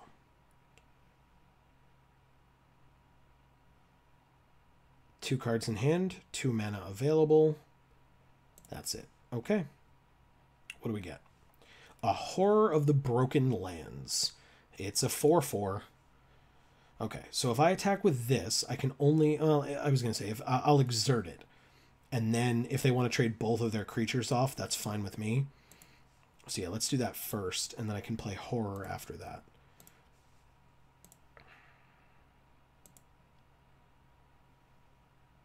It's got Menace, so if you're blocking with both.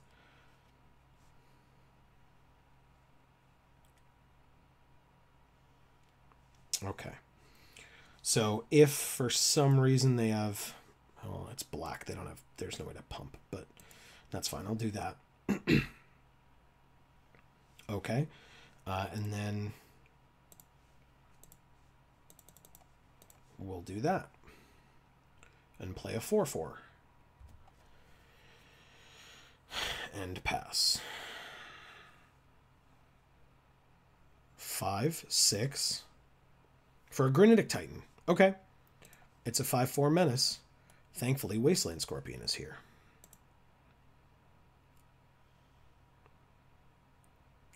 Actually, hold on. Let's see. If I draw a land, then I just attack with this, see if they block. It would still trade even if I cycled once. But if they don't block, they take 4. Yeah, I drew a land. Okay, sweet. So if they don't block, they go to 5, and then I just have 2 blockers that can double up on this guy and kill it. So let's try that.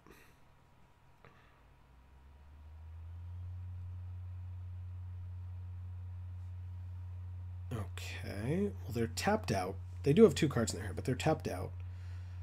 And unless they can give their Granitic Titan first strike, the Wasteland Scorpion will kill it if they don't block here.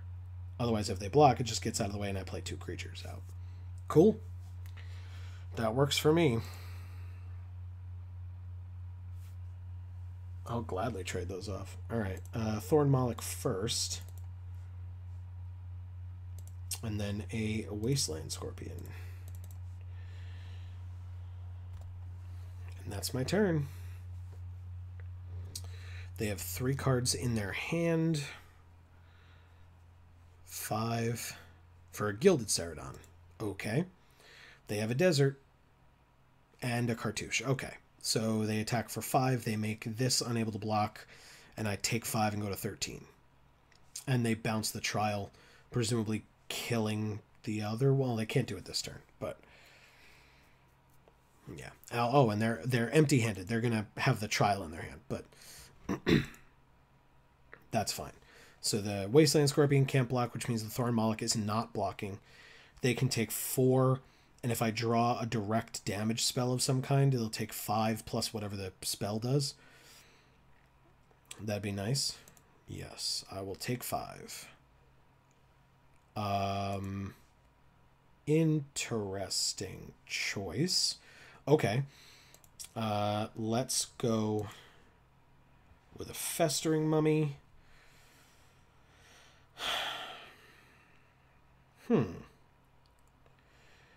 So the thing is, I could attack with the Wasteland Scorpion. It's the only thing that this wouldn't just eat outright. But they could just take 2, go to 7, attack with this, make the Mummy unable to block. But I think I'm okay with taking 5 to go to 13 if they're going to 7. I think the problem is I don't know what else I have to draw. So, but I think I'm going to try it. If this were untapped, they would make it unable to block anyway once they attacked. So I'm going to try to get in for 2 and succeed, because why would they get rid of their only creature? They can also deal 3 damage, kill the Thorn Moloch, and then make the Festering Mummy unable to block. Yeah. Unless they're doing it to me, but I assume it's going to be, okay, it's to the Scorpion. Well, that's fine. Oh, they just have a second Trial of Zeal. And they top decked that. Wow, that's really cool. All right, so that's fine, like I said. So they just attack, make the Mummy unable to block, and I go to 13.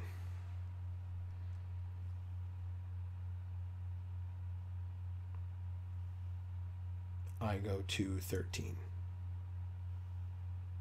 Yes, no, maybe?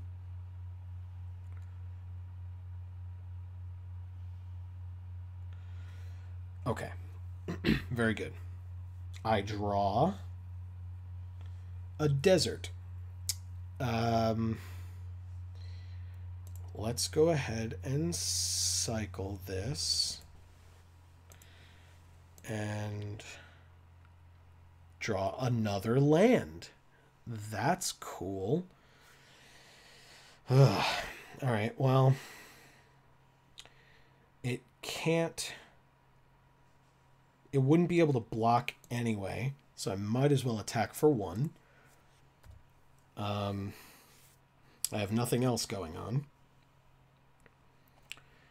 They go to 6. They play a Wretched Camel. If they can kill this, they can make me discard my mountain. I'll take another 5 and go to 8. It'll be 8 to 6.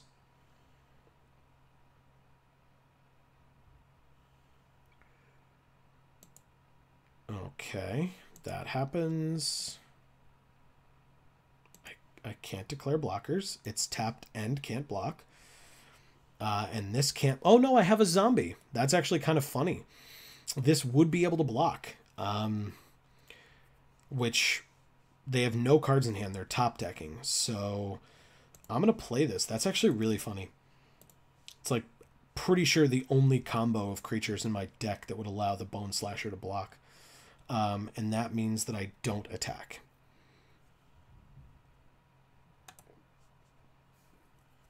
Because that way I have a blocker. I presume they're going to make the Festering Mummy unable to block, meaning that this would have to, but I would probably just use it to kill the camel, which I guess means that I probably should have played this land, but I don't think it's relevant. The highest... Oh! Well, that's interesting. I guess they think I'm holding up some trick here. Okay. Well... I'm not holding up a trick, so I'm not going to attack again, which might clue them into the fact that I don't have a trick.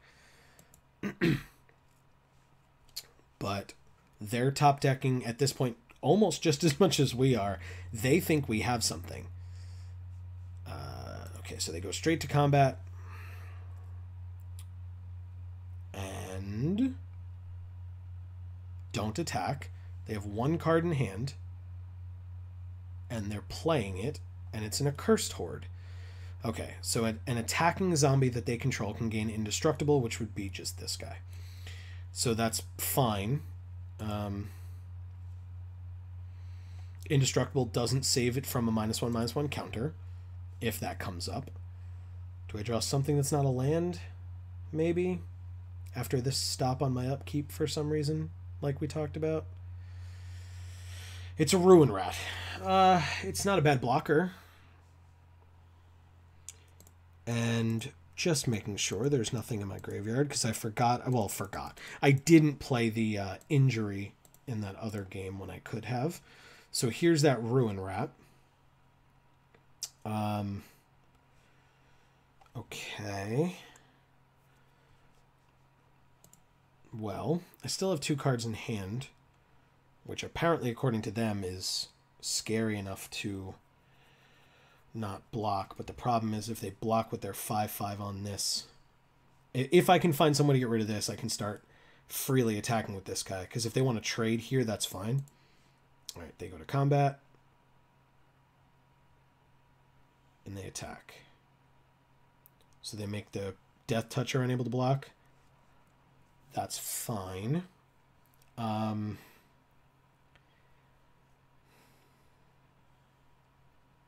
Okay.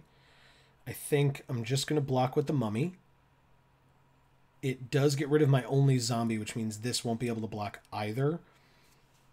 So maybe I just double block.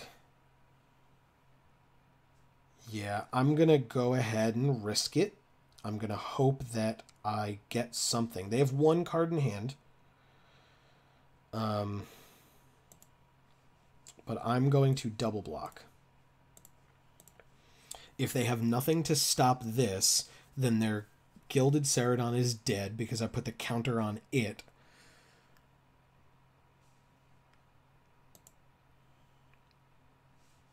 Perfect. So it dies. I mean, it's a 2 for 2, so that's nice.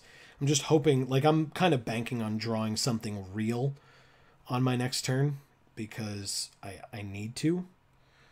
And I've drawn plenty of land. Or I could just draw land. That's cool too. Well, they could attack with both and give them both indestructible, which means that there's no reason to block with this.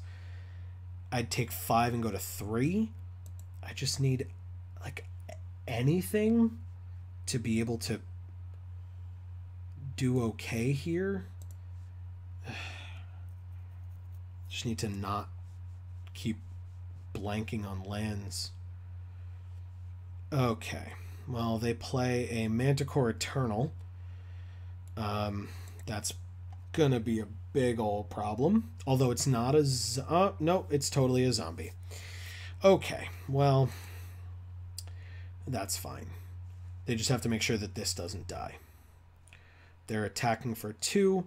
They can give it indestructible, which means I'm not going to even attempt to block, because that would be silly.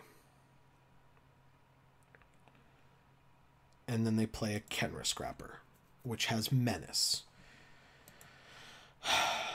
Alright, not a land, so that I can at least attempt to... Great. Okay, so let's do the math here. They can give any of these indestructible, which means that I block this, which is the biggest amount of damage because it has to attack. I take 3, 4, 5, 6, 7. Okay, well, that was interesting. And they win the match. I can, I guess, reveal my hand to them. 4 lands. Nuts. All right, guys, I will be back with... Oh, they sent me a message. I can't see it right now. I will be back with round 3 in just a minute. Okay, well, we're back for round 3, the loser's bracket, which is not a place that I like being, but it's where I've been many a time, so let's do it. I actually like this guy's name. Mikey 2 Drops, and the avatar is pretty cool. I'm definitely keeping this hand. It's not amazing, but I'm keeping it. They are also keeping theirs. I will start with the desert and pass.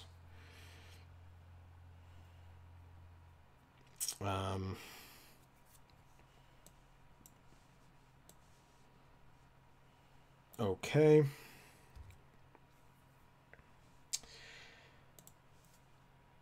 And pass again. This is similar to how our first round went, except now we have a desert as well. Okay, they play Tok'rop Skirmisher. That's a 2/1, which means the Thorn Malik will be good on attacks, but not on blocks. Hey, look, lots of land. I don't know if you guys know, but I really love drawing nothing but land forever. Actually, it's not even me. Apparently, it's the deck. The deck likes doing that. So, all right. We played the Malik, and they're cycling Inferno Jet. It'd be good to remember that they have that. Not that there's anything we can do about it, but they also have no red. Do you attack? Of course you do. That's fine. I go to 18.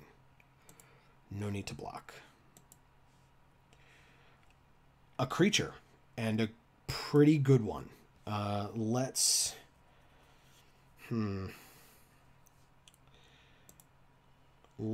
play the Devastator.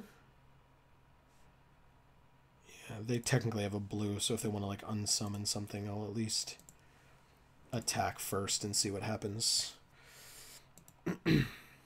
They don't. Okay. So then we just play Frontline Devastator. It's a good blocker against this Tok'rop Skirmisher. They now have 4 blue and no red. They have 6 cards in hand. And they play an Aven Initiate. Okay. That might be a good target for a Lethal Sting. Have another Thorned Malik. Let's play this. Let's... I guess I counter on the Malik here.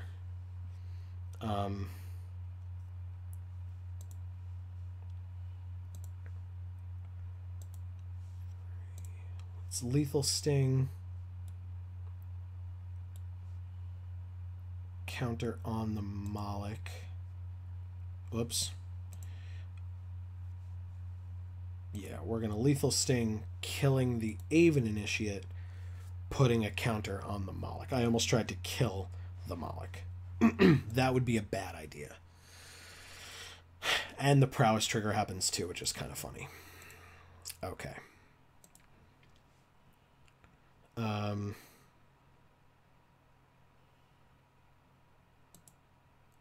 Let's attack with both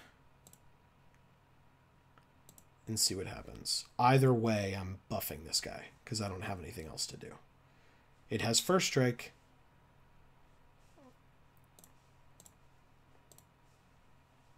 You're going to be upset. Okay.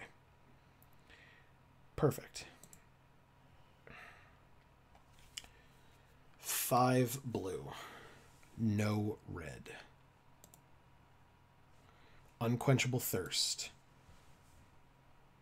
Doesn't untap, which is good for them because they didn't have a desert. And they end their turn.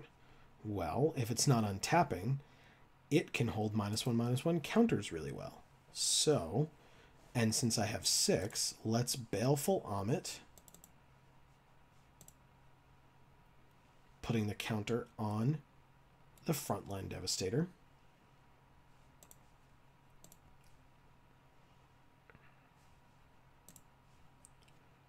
Let's also Thorned Malik. Now, this is giving them a lot of information before I randomly attack for 1 first strike, but still, it's 1 first strike, so I'm not super worried about it. They go to 13, and that's my turn. I dumped my hand very quickly there. They play an Ominous Sphinx. Well, it's a 4/4 flyer. I have 1 card in hand. Now I have 2, and that's not bad, but I think I'm going to attack with the Baleful Amit and see what they do. If they want to trade these two, I'm fine with that.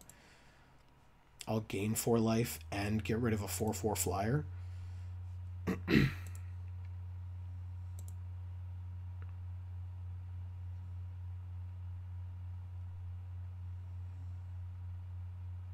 Okay, so they go to 9 and I go to 22. And I don't know that I see a need in playing this last land, so I'm going to cast my Wasteland Scorpion. It doesn't do anything against their 4/4, but still, if I'm gaining 4 life a turn off the Baleful Amit, I don't care as much about a 4/4 flyer. Also, since they have Inferno Jet, they presumably have red. They haven't played any mountains, but they've played 6 islands. I still would probably put in Chandra's Defeat. Okay, they did not attack. We have a Festering Mummy. Let's attack first. Alright, so let's attack for lethal, which is everybody getting in. Again, it's not like I can block this guy, so I might as well. I guess if I had done that last turn now, I would win. But I don't know what they have in their hand, if anything. So that's fine. They go to 4. Yeah, so they're cycling this, which means they're shrinking something's power. Oh, maybe the Amits. Yeah, that makes sense. I assumed it was something else so they wouldn't take the damage, but yeah, that's fine.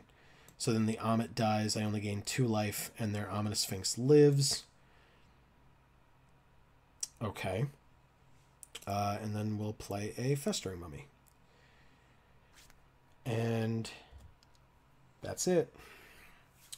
They are at 4, which means if they don't get still more than that guy out there as a blocker, they... Oh, no, I guess they can block these 2. Okay, they're embalming this guy as well. That's fine. Okay, they end their turn, and I win. Well, might as well do it. 3 for insult, double prowess triggers. Let's see if they concede. If not, it's fine, because I might not. I might not do injury. I mean, I'm going to, but I might not. And then okay, then they give up. Very good. Okay. Like I said, I'll put in Chandra's Defeat. It's the same concern as last time with what I take out. We didn't see a whole lot from them. We saw a lot of blue. We saw an Ominous Sphinx, which is a 4/4. So Puncturing Blows are very good there. Tormented Venom is okay. I mean, it makes it a 1/1.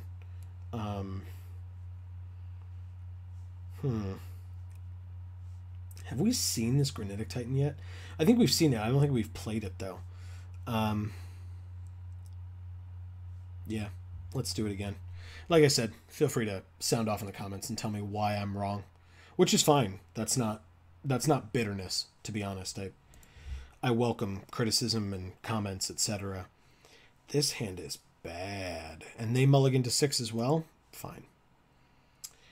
This hand is probably worse, but now I'm gonna keep it because I technically have 3 3-drops in my hand. So I just need 1 more land. Oh, okay. I'll keep it on top. We're both at 6. But I know I have enough lands to play stuff at least on turn 3. And it'll probably be the Scrapper. Okay, they have a Firebrand Archer, which in a red-blue deck makes sense. Red-blue spells. Or blue-red spells. Okay, so I have Open Fire, which is nice. Let's go like that and pass.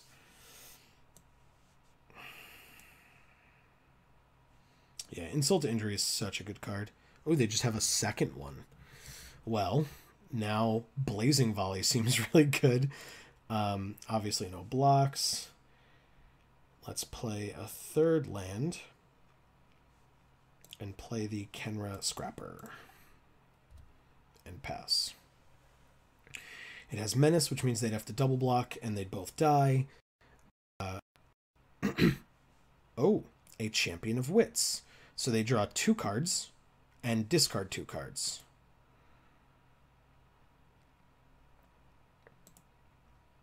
Yeah, no, Blazing Volley would be really, really, really good here. It's something I'll keep in mind. They discarded an island and a mountain. Then they go to combat and don't attack, I figured. All right, here's a Torment of Venom. We don't have a second black yet. I'm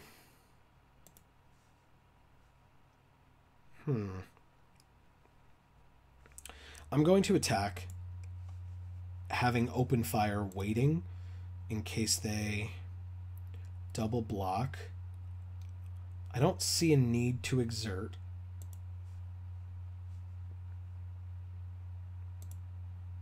And let's see what they do. I'm sure they're happy to block with the champion, because once they get to 7 mana, they can... Nope, they won't block at all. Okay. Well, that at least frees me up to play the Moloch. Okay. And then we're done. Worst comes to worst, if I have to block, I can. I'd rather not. Ominous Sphinx. Well, that's a, like I said, it's a fine Torment of Venom target. If they let something, if they block something with it, then it's a good open fire target. Otherwise, it's good insult to injury target, as we saw earlier. I just need 2 more lands. Ooh, interesting. Okay, well, they have 1 card in hand, and they're attacking for 6.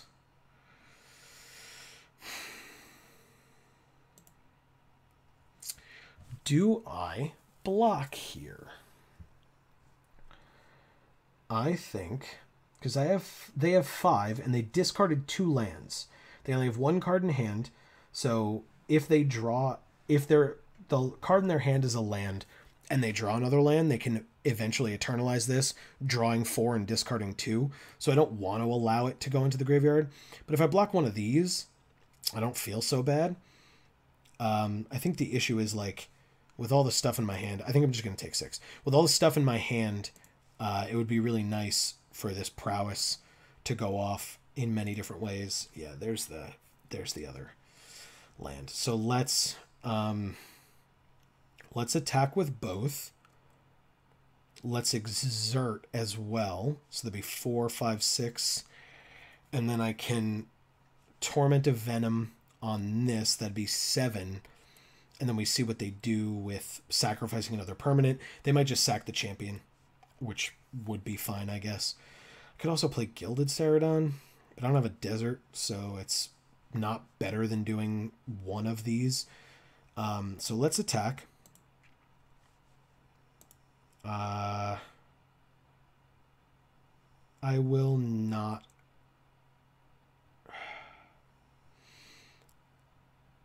I will not exert. I will just attack. They can't cycle or discard this turn because they don't have any lands available. But let's see if they take the bait and block. Torment of Venom would make it a 1/1. All right, so question is... No, that's fine. I don't need to buff it. I'll just wait, and if they swing out with everything, Torment of Venom on this and make them make a tough choice. They have 1 card in hand, so they could have a counterspell. I'll wait till after they attack. Let's see what they do. I assume it's all of them. Yeah.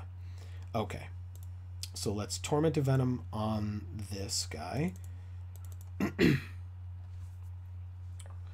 Prowess trigger happens. That doesn't matter. Okay.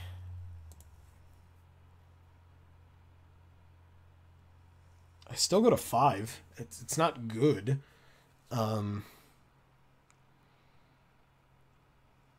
But now they have to decide what they're doing. They sack the champion. I figured.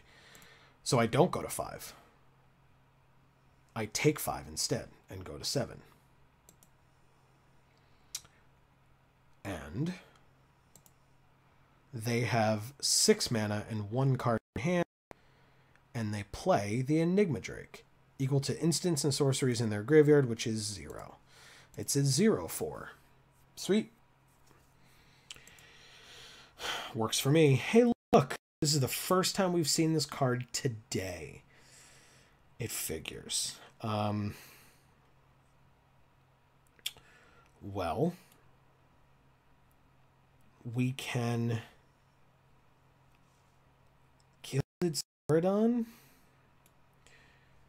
They can, like, block here all day. Which would be annoying. We could also, like, insult now and injury later, which would mean that these two would deal double damage. This would be a 3/3, so it would deal 6 damage. And this, I could exert it, and it would be a 4/3, and it would deal 8 damage.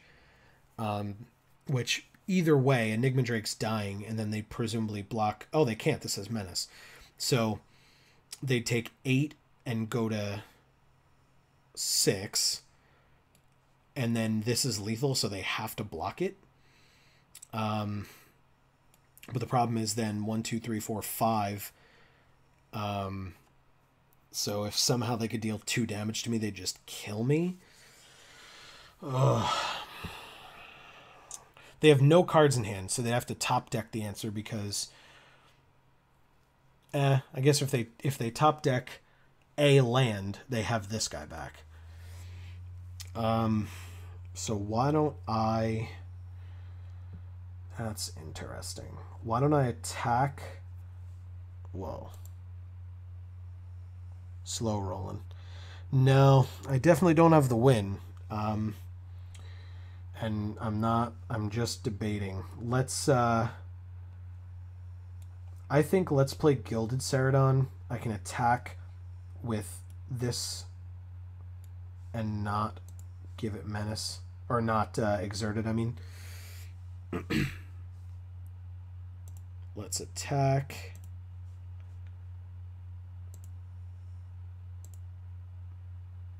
Bring him to 12. It has Menace. I don't know how you're doing that. There you go.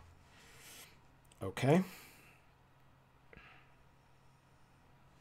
And then we'll just drop the Gilded Celadon. Okay. That's this turn. If I draw that other land, this is going to be sweet. Okay, so they drew the land, and to analyze this guy, they draw 4, discard 2.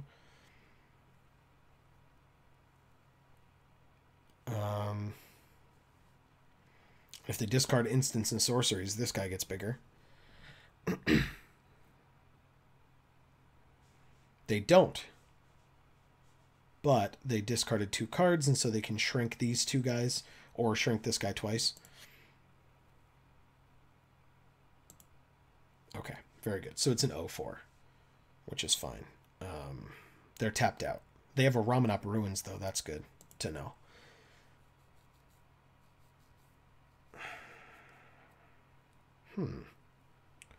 Okay. I mean, it's got flying. I can't block it, and I'm tapped out, so... Alright, so the question is... Nope, I'll just block once. Okay, I take 2, go to 5. I still don't draw the land. Alright, well I get Bond 2 and Ruin Rat, or Open Fire and Ruin Rat.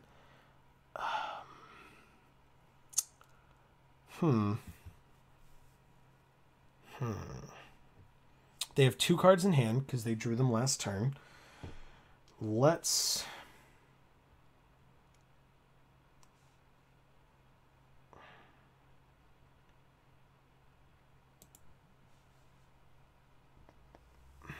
Let's attack and exert our menacing friend here.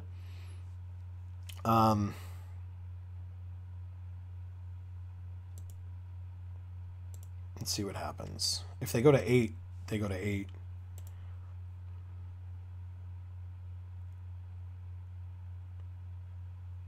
Okay. They go to 8.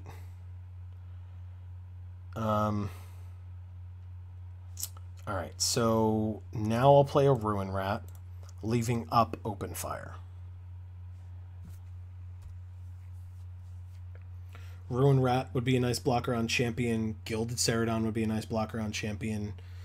If they can cycle or discard 2 cards, they can do that nonsense again with shrinking these guys. They just have another Ominous Sphinx. Okay.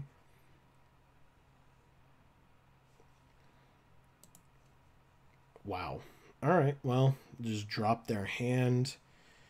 They go to combat and presumably swing with everything. Really? 1 in the air. I think it still makes sense for me to open fire here. Maybe not. No, maybe not. Open fire brings them to 5. All of these deal double damage, but it's any source. What? Oh my god. Okay. I do have open fire. I just don't know if I want to use it. On a 1/1, bring me to 4. Oh my god. Yes. What? Okay. Let's go with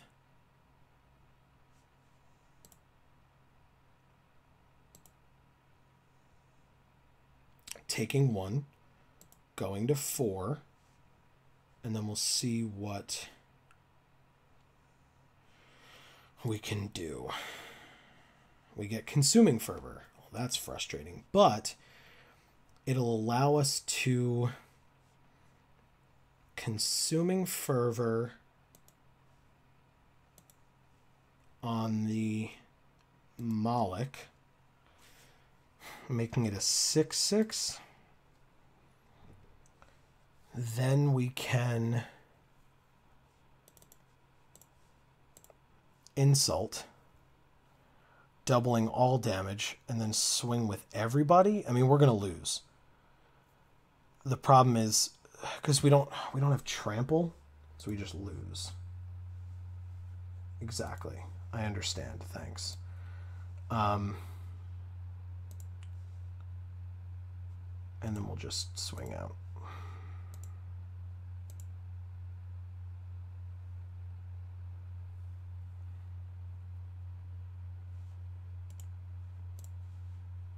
Okay.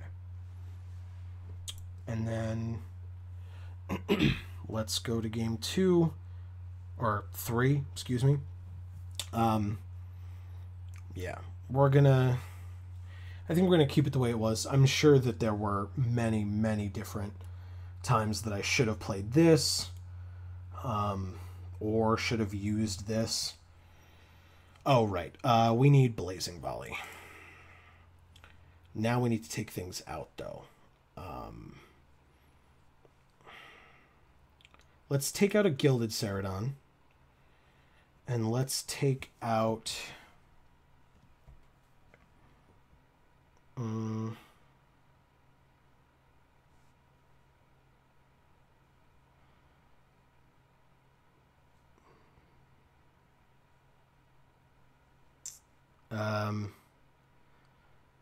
do we need to take out the Bone Slasher? Let's try it. Let's see how this works. Both of these 1-drop spells are really good for us here. So let's see. Yes, I'll play first. Okay. So we got Blazing Volley and Open Fire and Tormented Venom, but no creatures. Not the best hand in the world, but I'll still keep it. Let's go like this.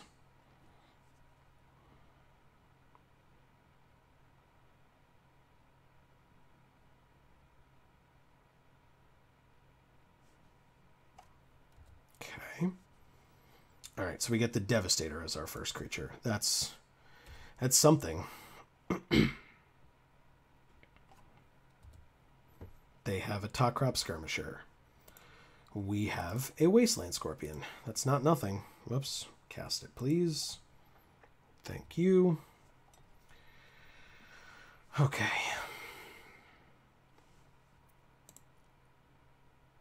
I will not block.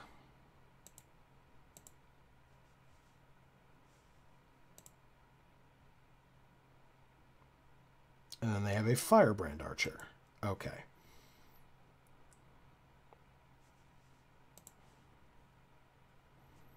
And I have a Ruin Rat. Well, the cool thing is, Blazing Volley is the thing that I have now. So I can kill them, Ruin Rat, and then attack for 2.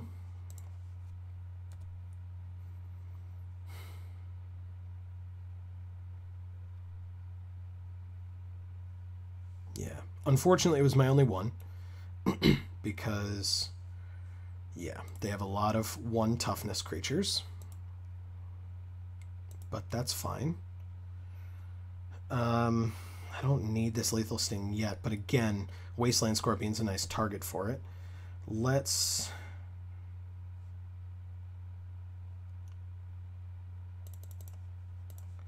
Frontline Devastator. And attack with the Ruin Rat. If we get in for 1, we get in for 1. Otherwise, yeah, we do. Okay, great.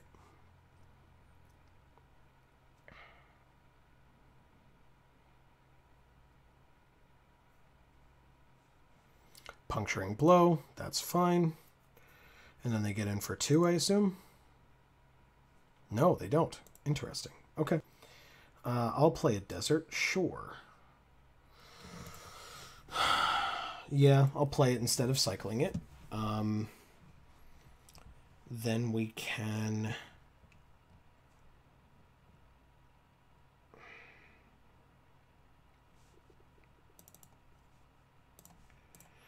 Lethal Sting this guy, shrinking this guy, and then attacking with both.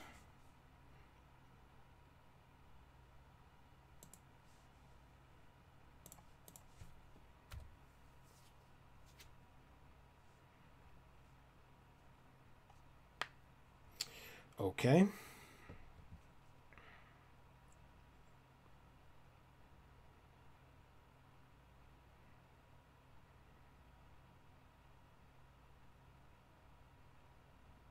Emberhorn Minotaur is a great card. Thankfully, Open Fire is too. I like Emberhorn Minotaur a lot. Okay. So, let's... Torment of Venom actually is probably better here. Because of the second part of the ability. So let's... Or of the card, I should say. So let's go like that. Torment of Venom now. Make it a 1-0. Okay, they cycle that. That's fine.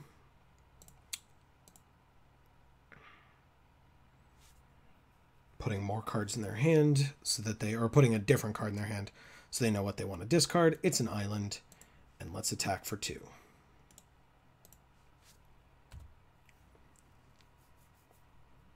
Okay. These Death Touchers are getting there, guys. Tragic Lesson. Okay. Do they bounce a land?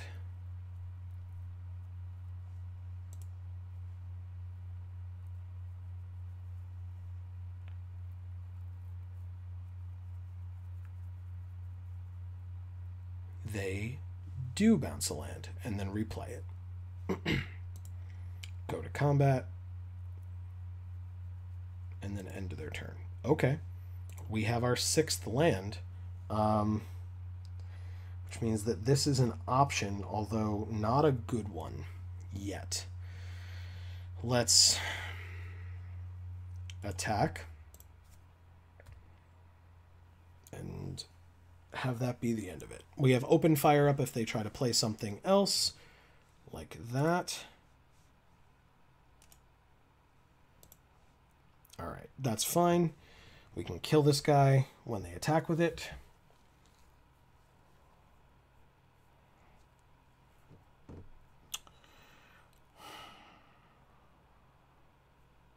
They're playing something else. An Aven Initiate. Okay. That's still fine.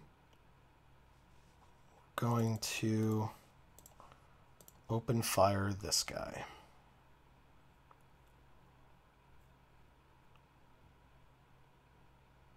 Counter? Nope. Okay.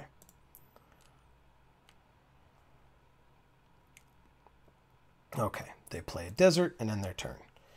Well, we got Bantu.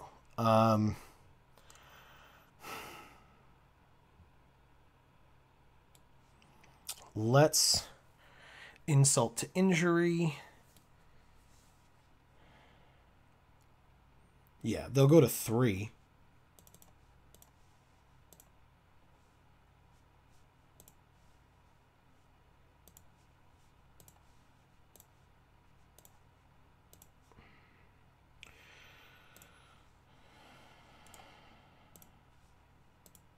Okay.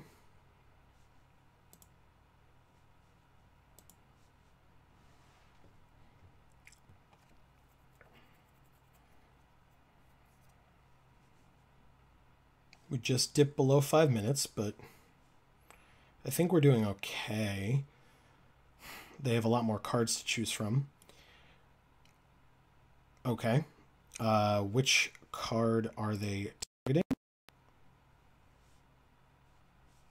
They haven't picked yet. Puncturing Blow. Okay. Thankfully, that doesn't kill Bantu.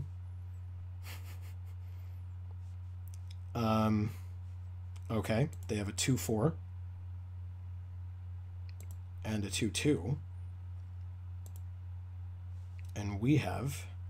I can play both. Let's attack. Because if they block, their creatures die.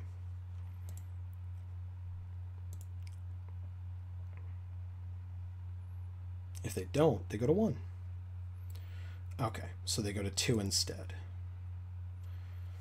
Alright, let's tap 3 for Bantu. Let's tap 3 for a Kenra Scrapper. And now all I have to do is use this ability twice next turn on each of my creatures. And I win.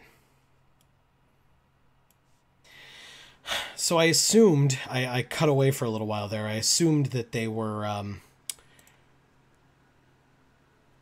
slow rolling because they assumed that we were, which was not the case. But we will see. They just cycled a lay claim, and now they're actually doing things. I assumed they were just going to run their clock out. But I'm glad that that's not what they did. They're going to Puncturing Blow my Kenra Scrapper, which means if I don't draw a creature that costs 2 or less, I don't win next turn, actually. Interesting. Okay. Oh, although Bantu would be able to attack, and it has Menace, so yes, I would.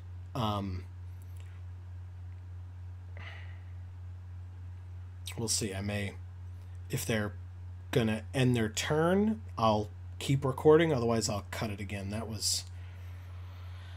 It's interesting. I'm not... They haven't said anything in chat, but that was kind of... Like I said, they made the assumption that I was slow rolling earlier, which was not the case.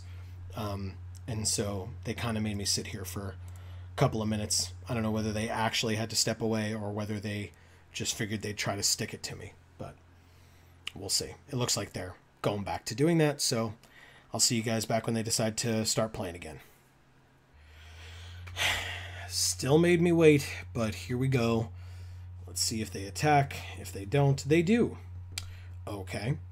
I take 3 and go to 15.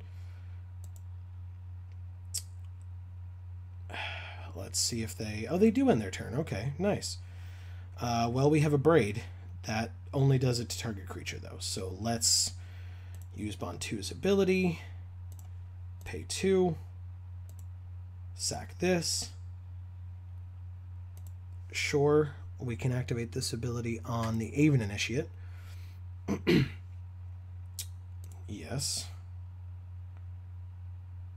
And then I can scry. Doesn't really matter, but I'll do it.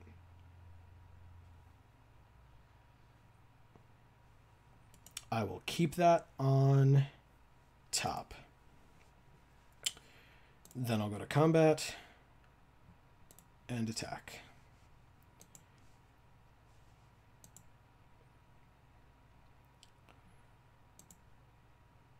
Perfect.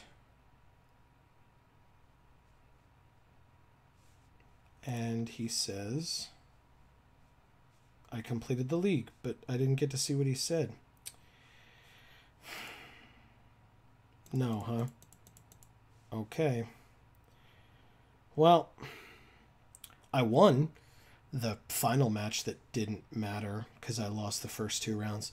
Regardless, guys, I hope that you enjoyed. Let's go back to the deck itself. Let me know what you guys thought in the comment section down below. Thank you guys for sticking with me. I know for me it's been a very long time. I have been able to cut this all out for you, but I did kind of sit around there at the end for some imagined slight. But yeah, thank you guys for sticking with me. Let me know what you thought of the deck. Let me know what you thought of my plays, because they were pretty loose. And this has been Geek for All. I've been Joe. You will see some playlists popping up on the screen. Feel free to click those. You can subscribe by clicking on our logo to find out when more of our videos come out. We have drafts every Saturday. We have openings every Monday, and we have story reviews every Wednesday. And as we always say, in whichever video of ours you watch next, we will see you all next time. Thanks, everybody.